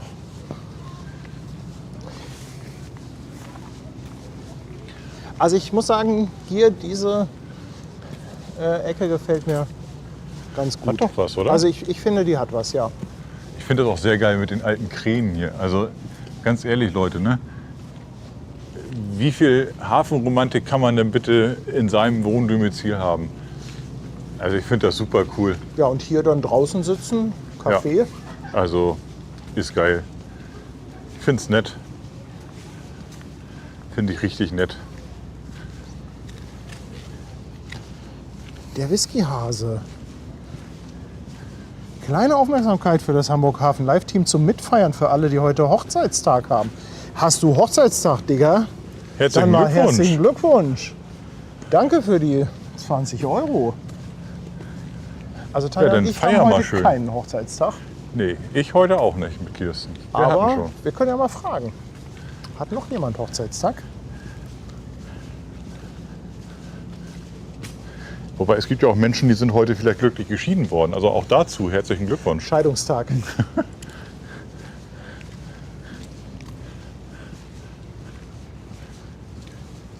Ach, guck mal, da hinten ist auch ein Gebäude. Das ist von außen komplett bewachsen. Ja, wir haben ja hier auch ein Gebäude, das ist wohl zum größten Teil aus Holz gebaut worden. Ich weiß auch nicht, welches das ist.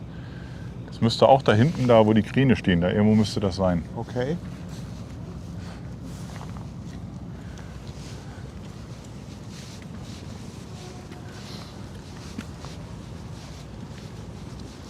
Ja, ob es mit dem Elb Tower weitergeht oder nicht.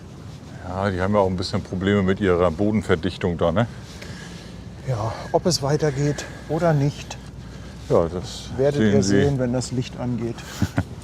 Oder so ähnlich war das, oder? Ja, die Auflösung dann irgendwann vielleicht in 20 Jahren auf diesem Kanal. Aber ich finde, das haben die hier echt gut gemacht. Ach, guck mal da Also- oben. Das ist natürlich schon richtig cool, oder? Diese Wendeltreppen da aufs Dach. Das ist schon ganz geil.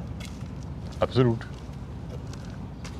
Also Also ich sag mal, schöner wenn du- Wohnen, ne? Also da eine Wohnung mit dem Zugang zum Dach. Ben, ich glaube, da Ja. müssen wir rein. Machen wir eine WG. Du, können wir jetzt Airbnb dann vermieten. Kaufen Ja. und vermieten. Das, Also es gibt ja das hier finde wohl ich gerade auch, richtig cool. gibt ja hier auch irgendwie so ein Seniorenwohnen. Also es ist jetzt so ein bisschen Halbwissen, aber ich glaube, hier gibt es Wohnungen, die an Senioren vermietet werden, die dann in kleinen Gruppen zusammen wohnen. Ah, okay. Ich glaube auch mit einer gewissen Betreuung oder sowas. Und das finde ich schon echt ganz cool. Also ganz ehrlich, ich war hier, ich glaube einmal, vielleicht zweimal. Das ist eine schöne Ecke. Das ist so klasse. Ich glaube, Also ich bin Barkenhöft heißt die Gegend. echt ein bisschen geflasht. OM-Service, auch wieder dabei auf der Speicherstadt. Dankeschön. Und hier sogar noch mit einer kleinen Glaseinfassung im Balkon für den ungestörten Blick. Auch auf den Balkon. Ja, das ist auch ganz cool. Aber Ne? eigentlich ist es geil, oder? Das war ja das, was ich auf der Kreuzfahrt hatte. Da hatte der Fabian mich erst darauf aufmerksam gemacht. Die ganze Veranda oder der Balkon bei mir, der war ja aus Stahl. Und wenn weil du da vorne gesessen am hast, Bug bist, ne? genau, wenn du dann in dem Stuhl gesessen hast, konntest du quasi nicht über die Brüstung gucken. Mhm. Und das haben sie hier ganz gut gelöst mit dem Balkon. Da kann man zumindest ein bisschen Ja, wenn du dich da so ein rausglotzen. bisschen hingelümmelt hast oder sowas, kannst Ja. du trotzdem noch rausgucken. Ja, finde ich cool. Ob die Schutztore automatisch zugehen bei Hochwasser? Ich glaube nicht. Ja, du weißt ja nicht, ob denn einer drin steht Genau. gerade. Und Also dann- ich glaube nicht, dass das automatisch geht. Da gibt es bestimmt so eine Alarmierungskette. Da gibt es bestimmt Menschen, die dafür zuständig sind. Ich glaube nicht, dass das automatisch geht. Aber auch von hier der Blick. Ja, ich habe es Mit auch dem gerade Licht. schon gesehen. Auch von der Brücke aus, da kann übrigens immer da, wo das so ein bisschen oval nach oben geht. Ne? Man sieht das auf der linken Kante jetzt vielleicht gerade so ein bisschen, über dem einen Brückenpfeiler. Auf der linken Hand. Auf der rechten Hand gibt es das auch noch mal, das ist aber ein bisschen versteckt. Das sind Bänke. Stimmt. Da kannst du drauf sitzen und kannst dann richtig schön auch Richtung Sonnenuntergang gucken. Ja. Also eigentlich ist man hier viel zu selten. Also Alex meint, die Schutztore werden manuell bedient. Ja, Ja, die sind auch zu schwer und zu fett und dafür sind hier wahrscheinlich zu viele Menschen, als dass man das automatisch machen könnte. Ja, das ist ja jetzt hier so ein bisschen Exploring Hafen City, also sogar noch ein bisschen mehr als ursprünglich geplant. Ich finde es super. Ja, Ben, sehen wir dich demnächst ein bisschen öfter hier auf Fototour? Why not? Auch du das eine oder andere kannst du bestimmt gut machen hier. Man muss sowas auch einfach mal für sich entdecken und mal ein bisschen wirken lassen und so.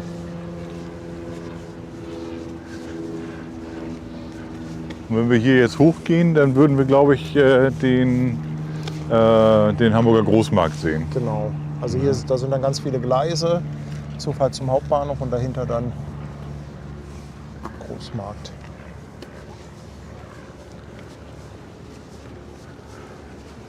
Ja, da vorne kann man ein Zipfelchen sehen von dem U4-Bahnhof. Dahinter der kurze Olaf. Ich versuche mal zu zoomen. Ja. Na, ups, Oha.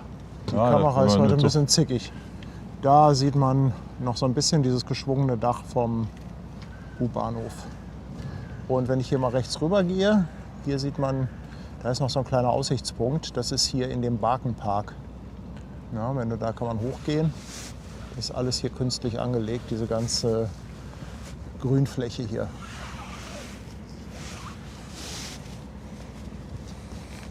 Holger, du hast recht. Für eine Millionenmetropole ist es ganz schön ruhig hier.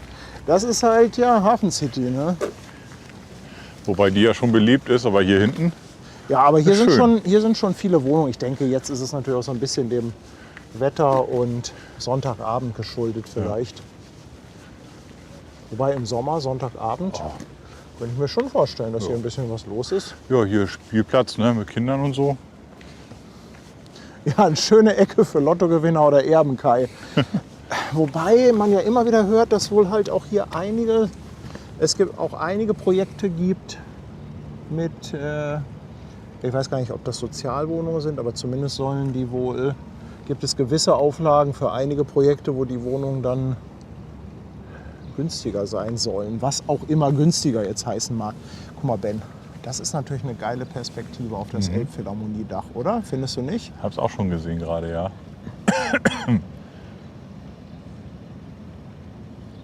Ja, schon nice. Da mit dem Täler jetzt so ein bisschen. ja, das Ganze so ein bisschen verdichten. Vielleicht irgendwie nochmal ein Haus so ein bisschen in Anschnitt nehmen oder sowas. Das schon? So dass sich das so ein bisschen staffelt, weißt du? Ja.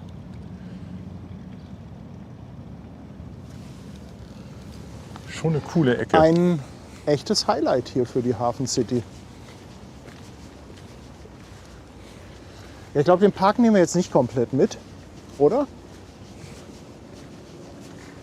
Ja, du, ganz ehrlich, Jetzt sind wir hier, oder? mach doch. Ich komme mit. Die Viertelstunde können wir auch gerade machen. Wollt ihr den oder wollen wir den abkürzen? Ne? Sagt was, wir warten jetzt am Eingang. Ich glaube, wir brauchen nicht warten. Wir Ne? können weitergehen, die Antwort kenne ich.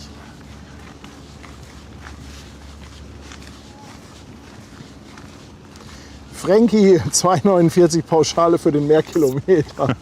Frankie, Dankeschön. Ja, man Und- muss auch die Extrameile gehen. Ja, und der Whiskyhase nochmal 5 Euro Anzahlung für Schwester Hansen für das Glattbügeln der Wellen.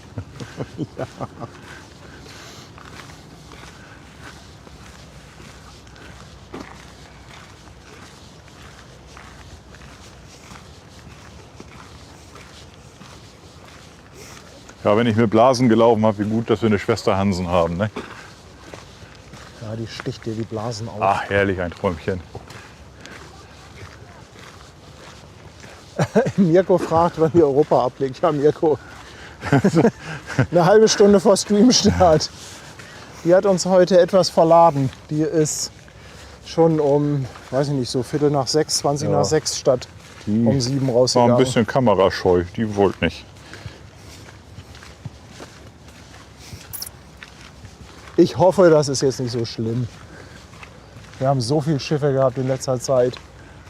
Ja, ihr könnt noch gucken, gestern 4 Stunden 20 Schiffe an Schiffe an Schiffe. Was waren das für Aufnahmen? Also der Und Regen Standort an hat mir Regen. gut gefallen. Der Standort da Hat war was, ne? schon gut, ja. Aber ist natürlich, Wollen wir den auch- Aussichtspunkt mitnehmen? ja, den nehmen Komm, wir da mit. gehen wir hoch. Ist natürlich auch ein bisschen Glück gewesen, dass wir da die One noch hatten und dann die Europa und die. Ja, aber das Glück ist mit den Grimaldi. Tüchtigen. Es ist immer so. Ja, manchmal gewinnst du, manchmal verlierst du. Das ist einfach so. Ja. Aber das ist ja auch beim Fotografieren. Man muss halt einfach oft genug rausgehen. Ja, und irgendwann hast du irgendwann das Glück, dass hast du du genau bam. das. Ja, Richtig cooles Licht. genau. Bis zur richtigen Zeit am richtigen Ort und machst das Bild, was du dir vielleicht schon immer Sagt vorgestellt euch hast. nicht immer, dass die Angler die coolen Spots haben?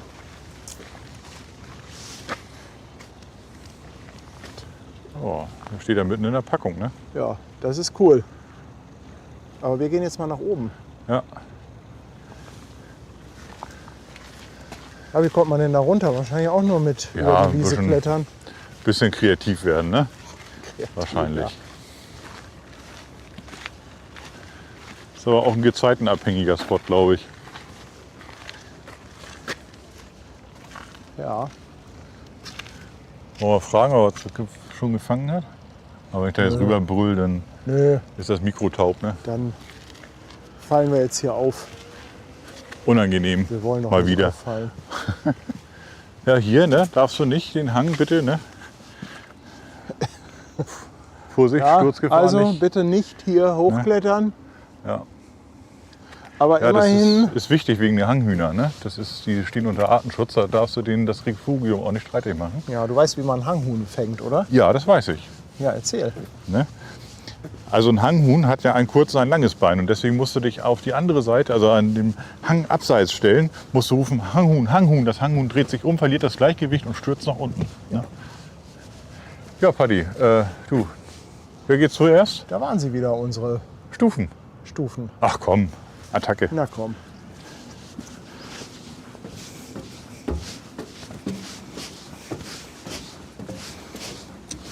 Alex schickt nochmal 5 Euro und sagt, wir sollen bis zur Stufnitz gehen.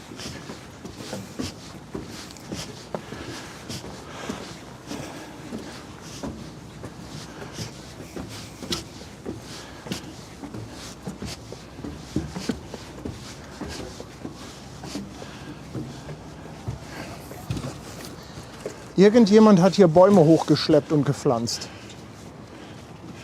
Ja, das war aber nicht ich. Das kann ich bestätigen. Daran hätte ich mich erinnert. Das ist doch cool. Aber cool hier, oder? Die Bänke? Ja. Du, da hat aber mal einer ganz schön Blähung gehabt, oder? Du? Junge, hat er direkt das Holz gebeizt. Ich sag dir das. Ja, 3 Bier und dann im Mund. Ne? Ja, das ist so, wenn man beim Pupsen unter sich ein Feuer hat. Das ist also. Ja, wer kennt die nicht, den sogenannten Afterburner, ne?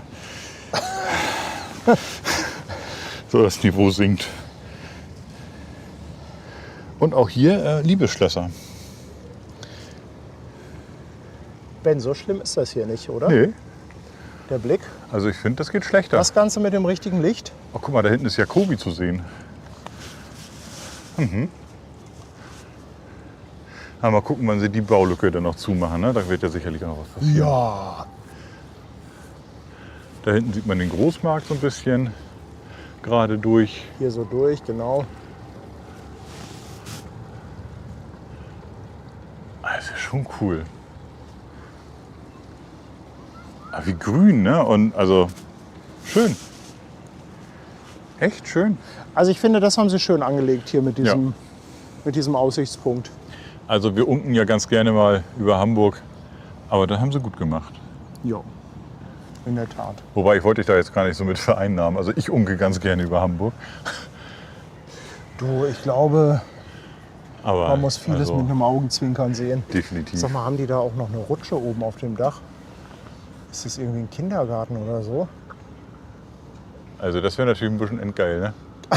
Also das Ist das wäre die natürlich Notrutsche echt oder ein so? Premium-Kindergarten. Also daneben ist auf jeden Fall eine Grundschule. Das stand da draußen an dem Gebäude hier, Aha. das wo oben die Bögen sind. Aha. Vielleicht ist daneben tatsächlich ein Kindergarten. Könnte ich mir vorstellen. Ach so, und dann, ich meine, vielleicht rutscht du dann direkt vom Kindergarten in die Schule rüber. Das heißt, wenn der Kindergarten fertig ist, Ja, dann, Dann- zack, Rutsche und rüber. Ne? Einschulung. aber zack. dann darfst du ja nur einmal in deinem Leben rutschen. Weil, oder kann man absteigen von der Grundschule in den Kindergarten? Naja, ich meine, wenn du backen bleibst und musst wieder zurück vielleicht, ne, man weiß es nicht. Ja, aber gibt's das? Nein. Also, Nein, ne? Dass die Leute wieder in den Kindergarten zurückschicken.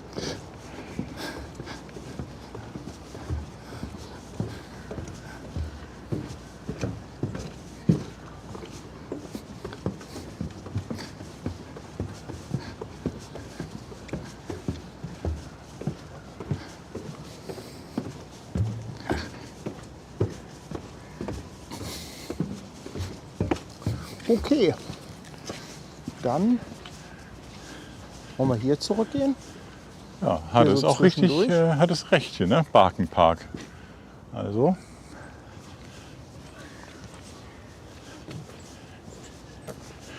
Dein Kopf ist auch wie so ein Schwamm, ne? Da passt alles rein und wird sich gemerkt. Frag mal Tanja, was ich alles vergesse. Der Schwamm ist extrem selektiv. Naja gut, dann drehen wir es um. Vergessen kann ja auch ein Segen sein, ne?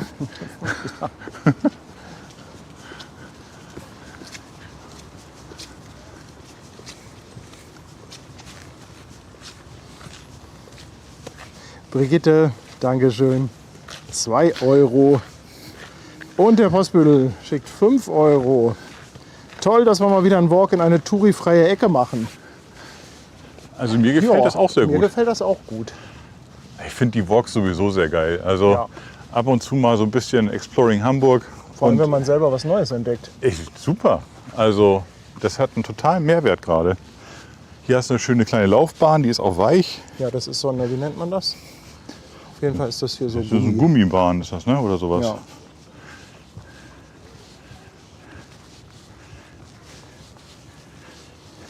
Jens, Dankeschön. Auch nochmal eine verschenkte Mitgliedschaft.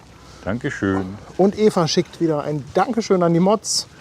20 Schweizer Franken, Dankeschön. Ja, also Nein, ohne, Christian, kein 100-Meter-Sprint. nee, das möchtest du nicht, das möchten wir. Doch, du möchtest das schon, wir möchten das aber nicht.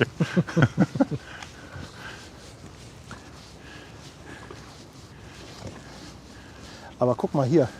Das wäre dann der Moment, wo Kirsten das, Das ist, Fremdschämen anfängt. natürlich, das ist natürlich eine interessante Bahnführung hier, oder? Guck mal, wenn hier quasi mit Steilkurve Ja, ich meine, das kann ich nachvollziehen. Weißt du auch warum, Paddy? Guck mal, hier ist doch Baustelle gewesen. Ist da immer noch nicht ganz fertig. Und wenn hier ein Kran steht, dann muss er dran vorbei. Meinst du, die haben ja umgeleitet? Natürlich. Aber das sieht so aus, als ob das so bleiben soll. Ja, das ist für die Leute, die einmal im Leben hoch hinaus wollen. Ne? Die können einmal hier. Ja. Aber ich finde es cool. Also ganz ehrlich, mit Basketballplatz und so. Ja. Also ich finde das top. Jannik, nee, ich glaube, zur Stubnitz kommen wir nicht mehr. Weil die liegt ganz hinter hinten drin. Ja. Vielleicht, wenn wir jetzt an die Wasserkante kommen, können wir da noch hinfilmen.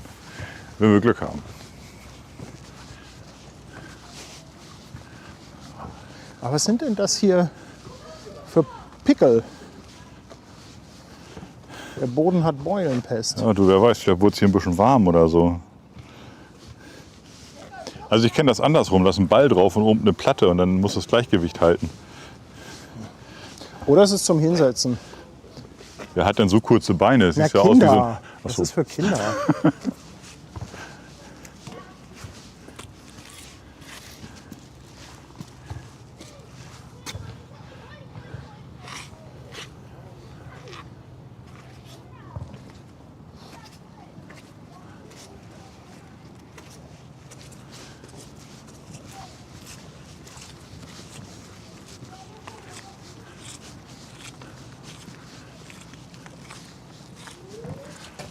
Ja, das stimmt. Andi, für Hamburger Verhältnisse ist das eine Kletterwand. Ja. Also auch der Hügel, auf dem wir eben waren, damit ist es wahrscheinlich der zweithöchste Berg in Hamburg. Wahrscheinlich. Also die höchsten Punkte sind ja unsere Deiche. Ne? Also, Ja. Andi, danke für 5 Franken. Holgi, danke auch für 2 Euro. Superschön. Glücklich geschieden. You made my day. Danke dir. Ulrich schickt auch nochmal 5 Euro. Toller Spaziergang, interessante Gegend. ja, Und es gibt auch jede Menge Bänke mit Grüßen von der Schwäbischen Alb. Ja, wenn man nochmal so zurückguckt, klar, nicht alles fertig, ne? Immer noch ein bisschen Baustelle. ja, alles noch so ein bisschen im Entstehen.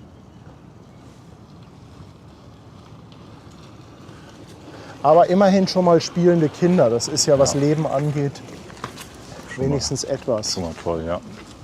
Ja, wollen wir hier hoch? Ja, habe ich auch gerade überlegt. Auf der anderen Seite, da müsste doch dann der Kirchenpower-Kai sein. Da war ich mit Robert damals schon mal.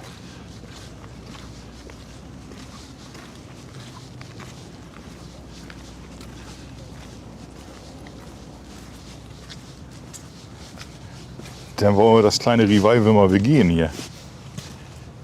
Im wahrsten Wortsinne. Gucken, wie weit die Stubnitz dann weg ist. Wer weiß, da haben wir sogar Glück. Wir sind dichter dran als gedacht.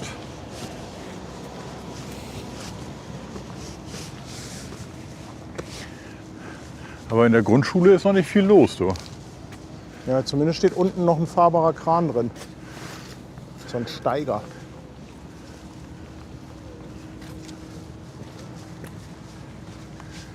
Ja, aber Versicherung haben wir auch hier, Wüstenrot. Nicht? Aldi ist da, Edeka ist da. Also die Nahversorgung ist gegeben. Ist jetzt nicht so schlecht. Das wusste ich gar nicht. Also hier war ich tatsächlich noch nie. Schön.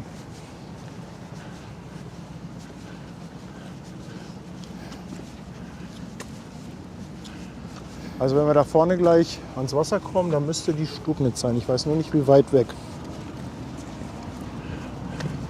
Ja, siehst du, dann kriegt Alex doch noch seine Stubnitz.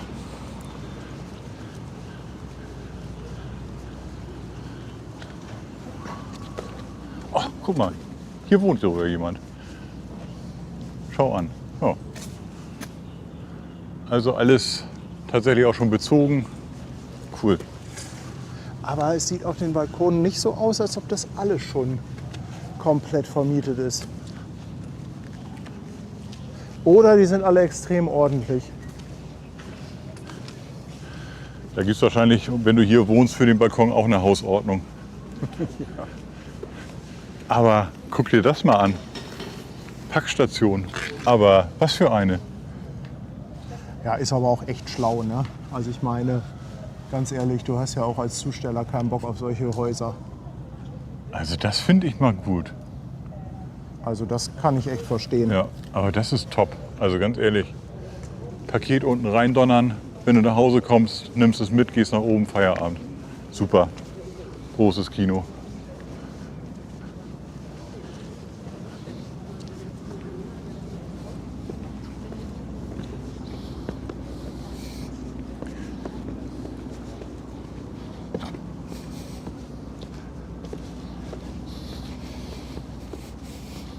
Ich bin gleich high. Ja, Also hier wird genascht. in jeder Ecke. Das ist dieser sogenannte Kirchenpower, Kai. Ja, hier bin ich mal spazieren gegangen, als das noch gar nicht alles fertig war. Der wurde, glaube ich, so vor 2 Jahren eröffnet. Und am Ende müsste die Stubnitz liegen. Ah ja, da ganz hinten liegt sie. Ja, oh, da ist sie doch. Können wir die auch noch einmal zeigen? Siehst du. Da am Ende. Da sind dann auch die Elbbrücken.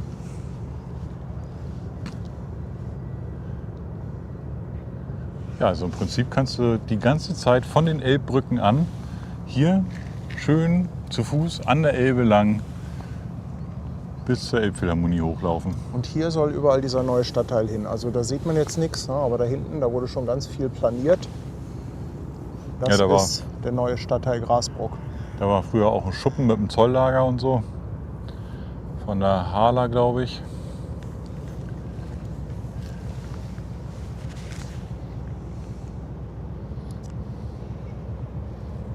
Ah, ganz ehrlich, Patti, das ist doch geil, oder? Ist schön, oder? Ja. Sogar fast ein Anflug von schönem Licht noch. Whiskyhase, 13 Monate und er könnte uns stundenlang beim Laufen und Treppensteigen zuschauen, ohne zu schwitzen. Ich sag ja, Ja, dass du nicht ich schwitzt, sag ist ja ja, klar. ich sag ja, der Sadismus unseres Chats ist ausgeprägt. Aber guck mal, die beiden machen das doch auch richtig. Da setzt man sich hier schön hin, Schön hat ein mit dem schönes Glas dabei. Schön mit Toll. dem Stößchen. Ja.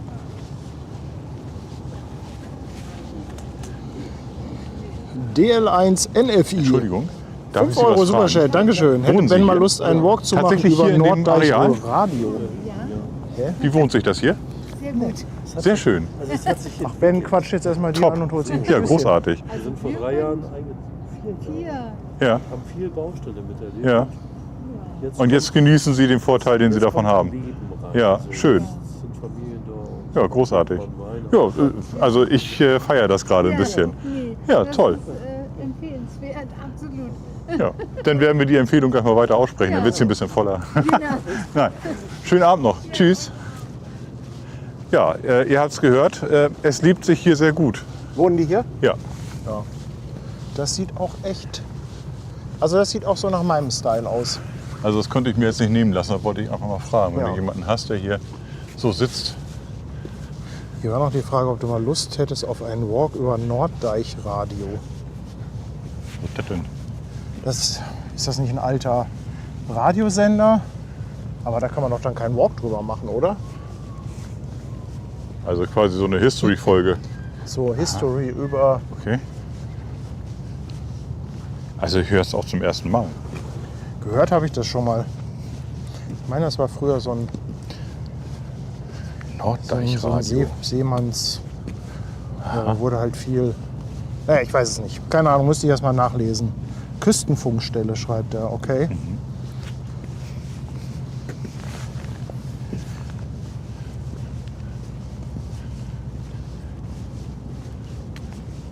Das ist eine richtig coole Ecke hier, um abends zu sitzen, Ja, finde ich. super. Also das Pärchen da eben, also ich kann es total verstehen.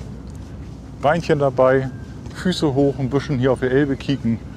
Also ja, kann ich gut verstehen. Na Ben, noch ein bisschen Geschicklichkeitstraining. Ja, gib her die Kamera. Slackline. Also ich würde mich hier einfach auf die Fresse packen.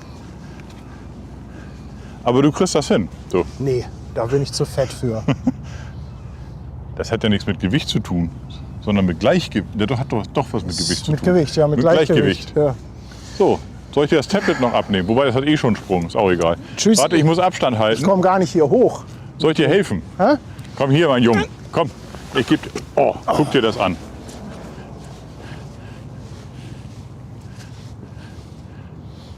Oha. Ist gerade ein Fahrradfahrer. Soll ich mir seinen Helm mal erstmal ausleihen für dich, oder? Ich weiß schon, warum ich das nicht gemacht habe. Aber guck mal hier, das kann ich. Hangeln. Hier, das kann ich. Ja, warte, Guck mal. hier, guck. Hier. Ja, ja, ach so. Oh, warte, hier. Guck mal hier. Guckt euch das an. Guckt euch das an. Die erste Stelle Hier. habt ihr nicht gesehen. Guck mal hier und sogar. Oh, wieder zurück. Und wieder zurück. Und hier, guck mal, und in der Rückwärtsbewegung. Also, dieser Mann ist ein Tier. Ne?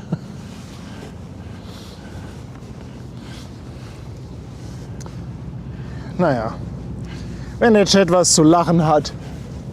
Ja, Da wir bin machen ich uns ja auch gerne zum Willi. Ne? glücklich. So ist es ja nicht. Alles für die Quote. Ralle, danke, 19 Monate dabei. Danke, danke. Ja, auf Ninja Warrior.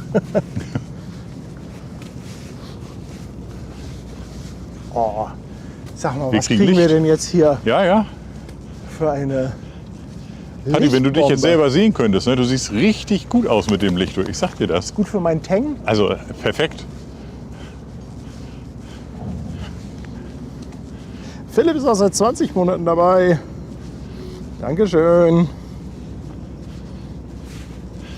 Ja. So, wir kommen so langsam zum Lighthouse Zero. Ne?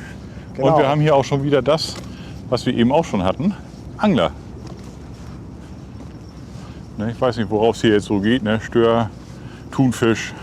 Ist nicht Zander hier? Können wir mal fragen, auf was sie jetzt so angeln.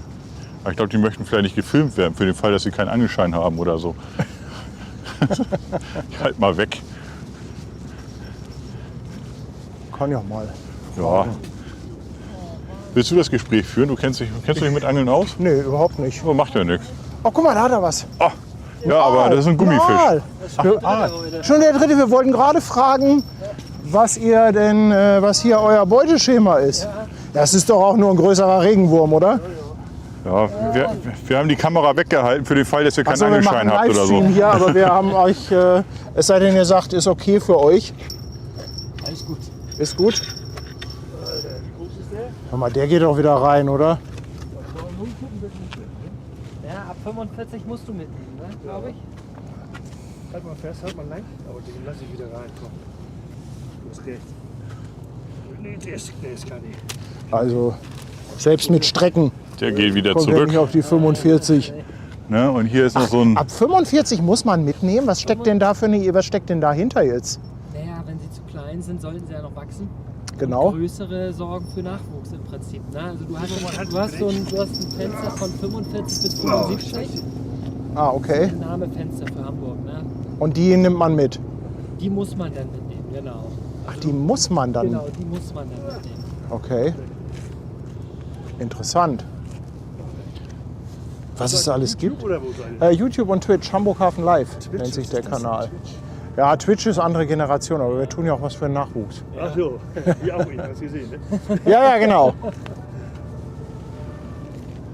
Ja, man sieht viele Angler so grundsätzlich in Hamburg. Ja, Ne? Aber Wasser scheint ja dann doch mittlerweile relativ gut zu sein, oder? ja, Man soll zwar nicht 10 Stück auf einmal essen, ne? ja, genau. Und was gibt es hier noch so? Also Aal, Zander, Sander, gibt's auch. Brassen gibt es auch. Brassen. Aber Brasse ist ja nichts, was man wirklich isst, ne? Oder? Nö. Brasse ist. So, als Frikadelle schon, das schmeckt gut. Ach so, Ja, okay. mit einem kleinen Messer als hier durch den Wolf, den kann man die Den- essen. Der schmeckt richtig Okay. Aha. Ja gut, Grete muss klein, sonst kratzt im Hals, ne? gut. Nee, das wird ja klein geschnitten. Ja, ja, genau. Ja. Ja. Deswegen macht man den doch. Sonst kannst du ihn auch wieder reinschneiden. Ja. Okay. So. Ja, dann mal. Ja, aber auch eine schöne Beschäftigung, ne? Kann man einfach mal so ein bisschen die Seele baumeln lassen und mal so ein bisschen Genau. den Tag Aber Zanders ist abklingen anders, lassen. Ne, aber das ist noch nicht die Zeit. Sag ich mal. Der kommt Ja gut, aber Zander ist ja auch ein Jagdfisch, ne? Da muss er dann auch ein bisschen Action machen wahrscheinlich. Genau. Ja, Dann mal schönen Abend und Petri Heil. Ja. Ne? Danke. viel Spaß noch. Ne? Oh, wieder auch Raum hier. Tschüss. Tschüss. Aber das ist schon eine ziemlich amtliche Route, oder? Also, Das ist eigentlich die Brandungsroute. aha. Also ich kenne mich gar nicht damit aus. Ich habe mal Ferienangeln gemacht. Das ist meine Erfahrung. Und ich glaube 300 Gramm Wurfgewicht kannst du ranmachen. Aha. Also ist schon ordentlich. Eigentlich für schöne Platten. Aber Angeln ist auch so ein Game, wo man richtig für Equipment ausgeben kann, oder? Oh, das ist teuer. Du darfst Ja. nicht in den Laden rein, musst die Goldkarten mitnehmen. Also da kann man sich dann auch austoben. Das ist richtig teuer. Ja. Ist auch was, wer keinen Bock auf Fische hat, zumindest auf das Eigentlich ist Spielzeug. das gar nicht, keine Angelroute, das ist eine Brandungsroute. Aber bloß keine andere gehabt, deswegen. Ja, kann man verstehen. Ne? Hamburg, Brandung, ja, ne? Kann man gebrauchen. Ich meine, der Strom ist schnell genug und da muss man natürlich schöne Also da kann man auch mal einen Thunfisch mit rausholen. Ne? Da Oder? muss der Bleier ranmachen. Sonst fliegen die auch, schwimmen die doch hinten nachher irgendwann. Ja. Nee, cool. Habt mal noch einen schönen Abend. Schönen Abend. Ne? Tschüss. Tschüss.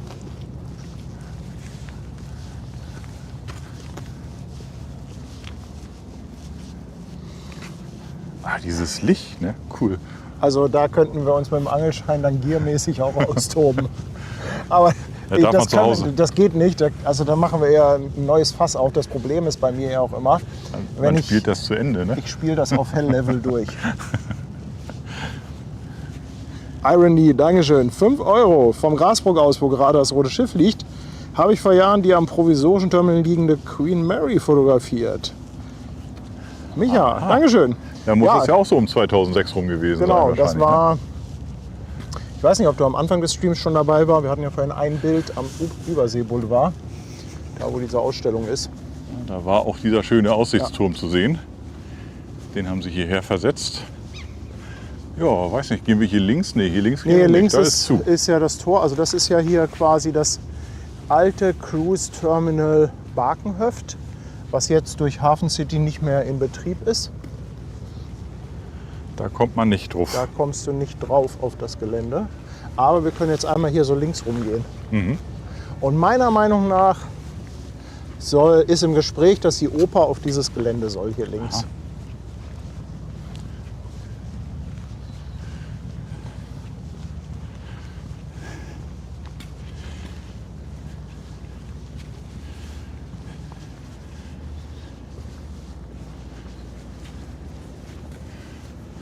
Ja, TK, aber das ist halt gesperrt, weil das Betriebsgelände ist. Ja, das ist nicht öffentlich. Das ist halt. Gut, da ist jetzt kein Betrieb mehr, aber ich meine, die vermieten das noch für Events. Das Ja, ist auf Gebäude. jeden Fall nicht öffentlich zugänglich. Ja. Ne?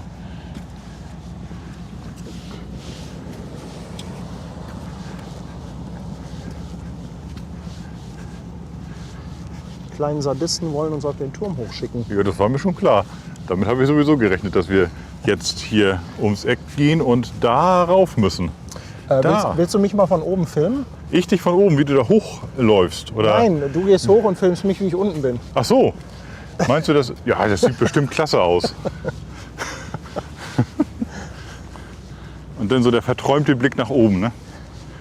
Also so ein bisschen Ja, der Denkerpose. ja, herrlich. Ein Traum.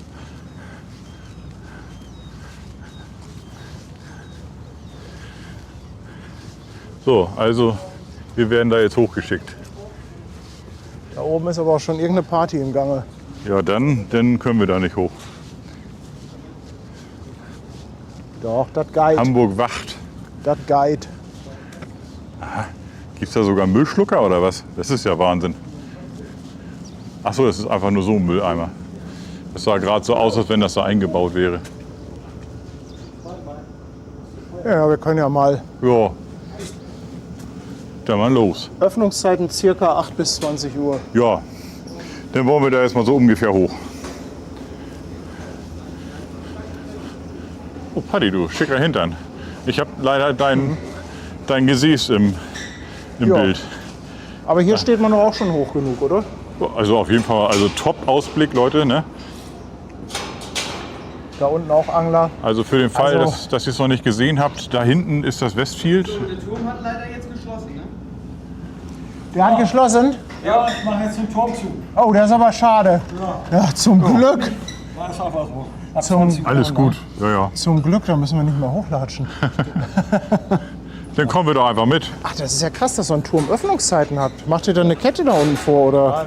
Ich habe einen Schlüssel und dann geht das drunter. Ah, okay. Aha. Ja, weil da hast du sonst Obdachlose, Selbstmörder, vielleicht nachts. Okay, nee, das Alles wollen wir Mögliche, natürlich ne? nicht, ne? Das ist auch rein rechtlich gesehen. Ja. Nö, dann macht man zu, ne? Jo, dann. Also ich habe Jo. einen Kollegen gesagt, der sehr schwerfällig ist, 15 Jahre jünger, ich lässt jetzt mal, der schafft das nicht mehr nach oben.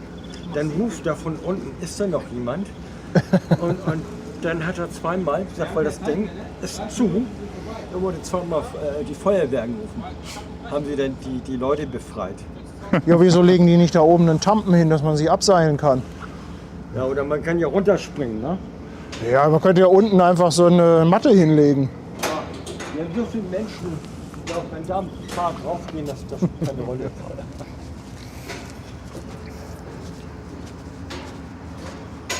Was für ein Pech aber auch. Ja, Wenn du du warst möchtest. jetzt live. Willst du deine Mutti grüßen? Ja. Ja, dann mal los. Dann machen wir los. Grüße aus Hamburg. So, war der Junge auch artig? Ja, natürlich. Sehr schön. Immer schön links, rechts stehen die Briefkästen.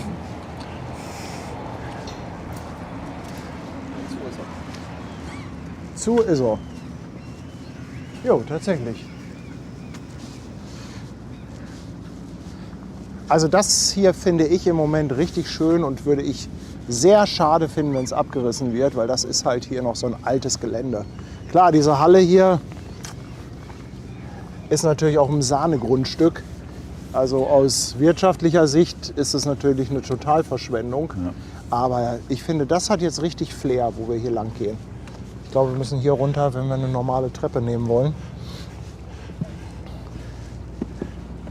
Ich mag ja, das hat ja so ein bisschen Lost Place Charakter hier. Ich hätte auf die andere Seite der Treppe gehen müssen. So.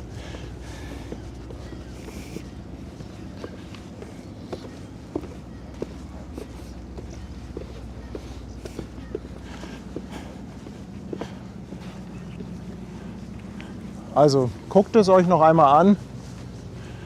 Wenn Opa Kühne seine Oper bekommt, dann, ja, dann ist das nicht mehr. Schade, schade. Aber hier kannst du doch eigentlich auch cool Shootings machen. Ja, ja, habe ich auch schon. Also hier habe ich viele Porträtshootings gemacht. Also so eine richtig schöne, verrotzte Wand. Ah, Träumchen.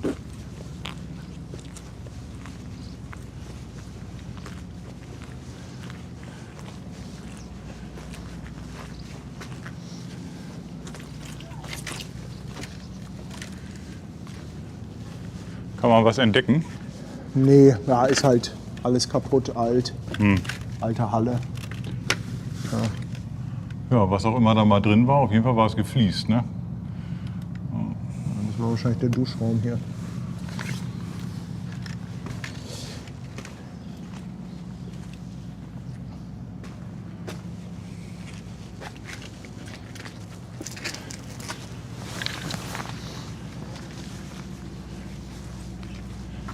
Ja, spannend. Ben, willst du mal kurz ein Stückchen weitergehen und in die Richtung filmen? Ja, ich Ja? wollte euch sowieso mal was zeigen. Ja. Soll ich das Mikro nehmen? Ich mach das mal kurz aus.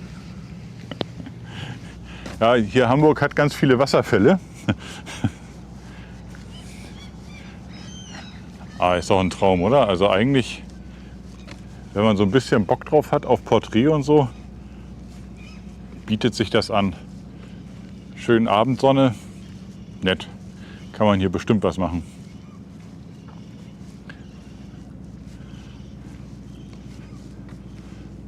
Können wir noch mal den Blick so ein bisschen schweifen lassen hier. iPhone kann aber auch schon wieder was, ne? Der Himmel sieht auf dem iPhone geiler aus als in Wirklichkeit. Unglaublich. Also Mann. Ja, Paddy kontrolliert gerade die Spundwand. Ne? Oder sucht das Einstiegsloch zum Lost Place. Könnt ihr euch aussuchen.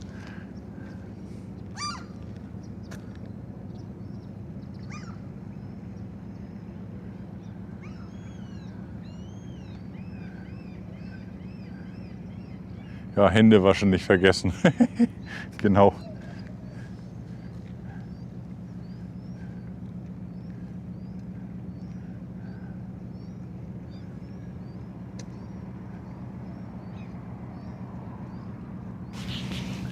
Ja, Wind haben wir Gott sei Dank auch nicht, kann nichts passieren, alles gut. So, kannst mal gucken, ob die Flutschutztore jetzt zugehen. Die Leute sagen schon, du sollst dir deine Finger waschen. Wobei ich sage, der Kenner pinkelt sich ja nicht auf die Finger. Ne? Also von daher brauchst du auch nicht waschen. Was soll das denn? Du, wer freihändig Fahrrad fahren kann. Also bitteschön. Haija, Dankeschön für 18 Monate. Der Walk wird zum Roadtrip, wen ihr alles trefft. Ja, ich finde das ja irgendwie auch ganz lustig, Ja. einfach so Leute zu treffen. Du hier Einfach mal anquatschen. mit dem Turmwärter, wollte ich gerade sagen. Mit seinem Sandra, faulen Arbeitskollegen, der die Leute einsperrt. Sandra auch nochmal 5 Franken. Da habt ihr aber Glück gehabt, ja, mit dem Turm. Naja. Ja, hier stand auch mal vor Jahren, war hier mal so ein Containerdorf. Und hier in diesem Teil der Halle war auch mal so irgendwie so eine Art Kunstausstellung. Das habe ich auch mal gesehen. Da gibt es auch, glaube ich, eine Reportage drüber, dass da eine Kunstausstellung drin war. Der NDR hatte da mal irgendwas gemacht. Das war so sehr viel mit Geräuschen und so, war irgendwie so eine Akustikgeschichte. Ja. Und hier dann das schöne Lighthouse Zero. Was Ja, ich ja nach wie vor sehr cool finde, aber irgendwie steht es auch leer, es passiert nichts mit. Ja, das war doch irgendwie so ein Musterbau, ne? Oder was war das? Ja, genau, das war so ein Muster.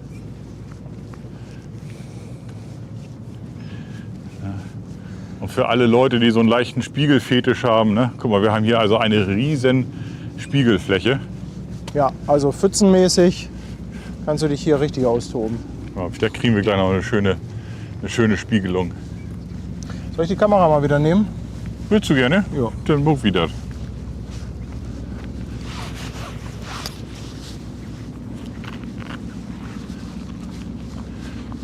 Ah, ein Traum hier. Guck mal. Oh, guck mal, das sieht man so auf der Kamera schon. Ja, ich wollte die da mal eben kurz fast schon in die Pfütze halten.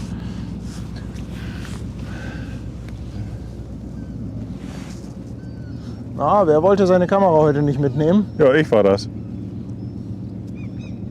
Ja, das nennt sich doch Pfützenliebe hier, ne? Oder? Ja.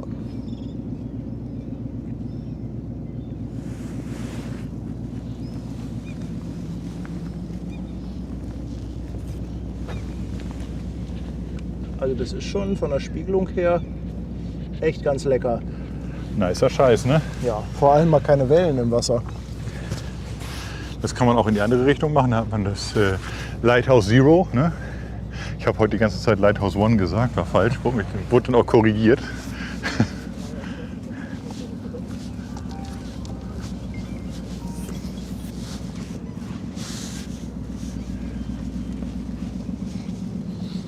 Ja, und hier vorne gibt es dann auch noch mal einen schönen Platz, wo man auch noch mal aufs Wasser und aufs Terminal gucken kann.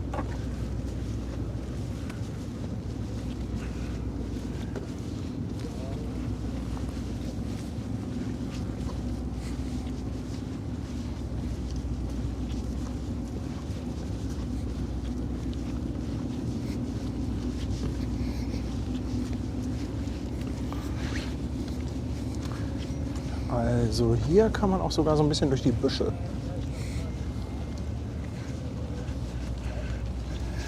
Wollen wir da mal durch? Machen wir noch komm. hier die Explorer. Ja, komm. Jürgen, ich weiß nicht, ob das der Motor oder die Maschine von der Great Lagos ist, könnte aber sein. Also es ist die ganze Zeit so ein schönes Bullern im Hintergrund. Hier wäre dann der Eingang zu dem Lighthouse Zero. Und dann halt mit dem Fahrstuhl nach oben. Ja, also auf jeden Fall bist du für dich, ne? Hätte ich schon Bock drauf. Ach so, ist der Busch bewohnt?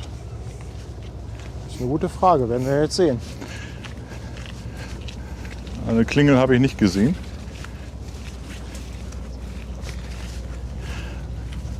Da bekommt der Ausdruck Großstadtdschungel gleich eine ganz andere Bedeutung. Also auf jeden Fall liegen hier Rettungsringe. Ob die so richtig zertifiziert sind, weiß ich jetzt nicht. Sieht ein bisschen mehr nach Deko aus, aber ich schmeiß mal das Weitwinkel an. Guckt euch mal diesen geilen Spot hier an. Gehen wir ein Stück zurück. Ja, also Ey Ben, wenn hätte das jetzt nicht fast- hier für abends mit dem Stößchen die Ecke ja, also ist. das ist ein Liebesnest. Nicht? Ich meine, warum liegen hier Holzpellets? Ich hätte fast gesagt, warum liegt hier Stroh? Hier kannst du richtig Knickknack machen. Aber bestimmt, ja, hier sind ja auch Ja. schon coolen. Gut, wollen wir nicht weiter drauf eingehen. Wir sind ja noch nicht Aber bei Mega 22 Spot, Uhr. Ne? oder? Mega Ist super. Spot. Und Hast du von hier auch gestreamt, als der Schiffsanlauf war? Oder? ja, allerdings ein Stückchen weiter da Ah, drüben, da okay. ging das mit der Drohne etwas besser. Aber der Blick ist in etwa der gleiche. Kommt da etwa Kaya Josephine?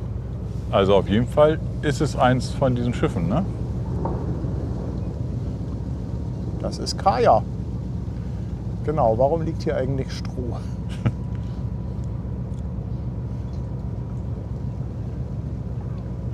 Endlich mal ein Schiff im Stream. Herrlich. Aber dieses Motorengeräusch ist auch irgendwie ein bisschen cool, oder? Ja, also es kommt definitiv von da drüben. Könnte Ja. die Great Lagos sein oder dahinter liegt auch noch was. Noch eine Grimaldi. Oh, lieben Gruß zurück. Ja, ihr seid cool.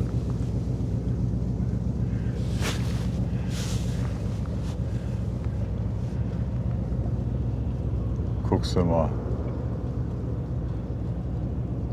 Nochmal ein amtliches Schiff. Aber wenn Sie uns bemerken, heißt das ja, dass Sie Ja, die gucken, ne? Ja, liebe Grüße. Macht ihr gut. Und Guck gute mal, Fahrt. Und da im Hintergrund übrigens die Finnmarken. Die liegt da ja in der Werft. Stimmt, die guckt da auch so drüber hinaus.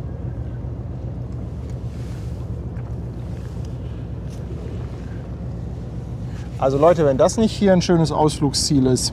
Also auf jeden Fall hast du auch besten Blick hier aus Westfield Center und sowas. Also Ja. ja, da vorne das Cruise Center. Wenn da ein Schiff kommt, bist du hier gleich direkt an bester Position. Weil anliegen tun ja die kleineren teilweise tatsächlich mit Schnauze hier voraus. Ja. Also hast du auch noch einen Also richtig coolen Blick wir aufs können Schiff. ja noch einmal da ums Eck gehen. Ja, Nilsi, danke. 2 Euro Anzahlung für Lighthouse Zero. dann wollen wir das Liebesnest hier mal verlassen. Dankeschön.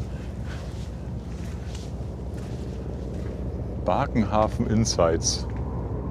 Videos zum Thema. Okay, also jetzt mal, Was findet man denn was dafür? findet man? Also das müsst ihr jetzt mal scannen.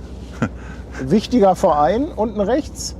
App koloniale Orte. Koloniale Orte. Also ich habe hier so ein paar QR-Codes, falls da jemand irgendwie Bock drauf hat, die mal zu scannen. Videos zum Vielleicht Thema. lädt man sich dann auch ein Virus runter. Ich weiß das nicht. Hier, oh, hier, kein Opernhaus am Barkenhafen. Hier ist auch schon Protest. Oha, ja. Ne? Hier keine Liebe für Herrn Kühne offensichtlich. Ja, ich würde es auch echt schade finden. Aber das ist einfach ein Grundstück. Das wird nicht so bleiben. Das ist ein Nee. echtes Sahnestück. Genau. Also, wenn ihr hier mal sitzen wollt. Wenn ihr noch hier euer First Date machen wollt, Ne? macht das bald. Genau.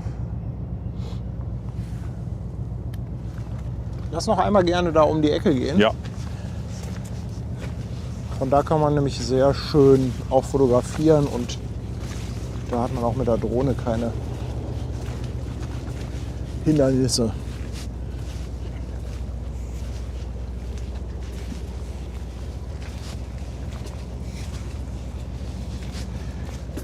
Joachim, Dankeschön. 5 Euro für den tollen Stream. Danke, danke. gerne. Machen wir doch gerne.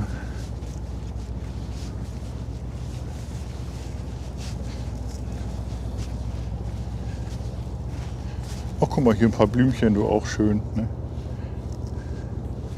Ein Farbtupfer zwischen all dem Grün. Das ist aber sehr optimistisch gedacht.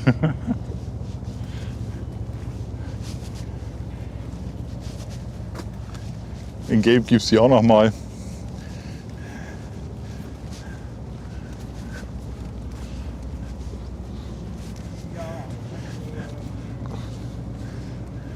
Na, Paddy, hättest du den nicht mal zusammenreißen können, da gibt es auch Dixie-Klos, also bitte. Also hier sind wir auf der anderen Seite vom Cruise Center Barkenhöft. Und hier hat man eigentlich einen sehr schönen Standort auch zum Fotografieren. Beziehungsweise hier ging das auch mit der Drohne ganz gut. Ja, hier hast du natürlich Platz zum Aufsteigen, ne? Ja. Klar.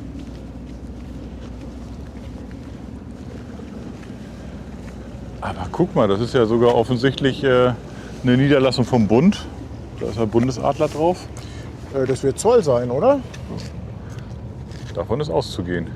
Ja, beim Cruise Center würde ich jetzt mal Zoll vermuten. Ja. Ja. Schön. Ja, Mensch, das war doch eine schöne Runde, oder? Also mir hat's gefallen. Ein paar Ecken entdeckt, die doch Perlen sind. Also gerade dieser ganze Barkenhafen oder Barkenhöft war richtig gut.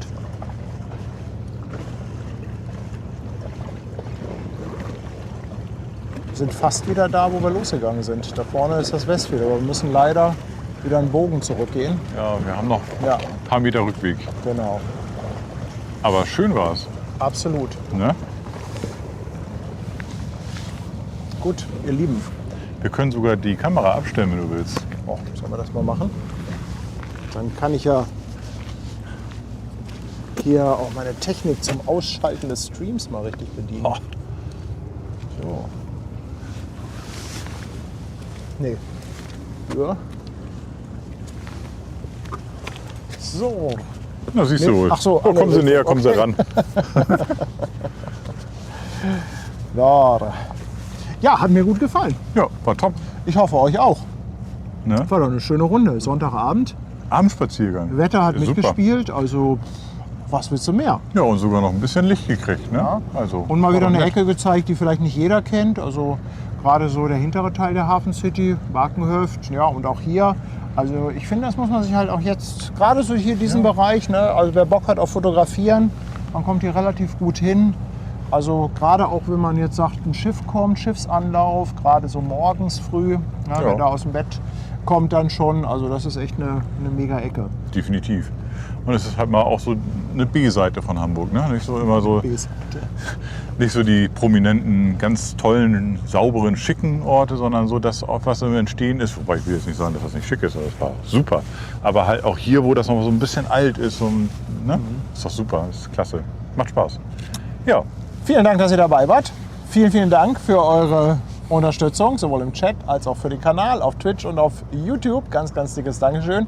Und natürlich auch, wie immer, an unsere lieben Moderatoren. Ihr habt wieder alles gegeben. Ihr seid einfach sensationell. Danke, danke, danke für eure Unterstützung. Und jetzt entlassen wir euch in einen schönen Sonntagabend, oder? Und ich gucke mal, Ja, ob ich genau. hier meinen Ausschalter finde. oha. Der große Rote, oder? Der große Rote, ne? Macht's gut, ihr Lieben. Bis zum Tschüss. nächsten Mal. Tschüss.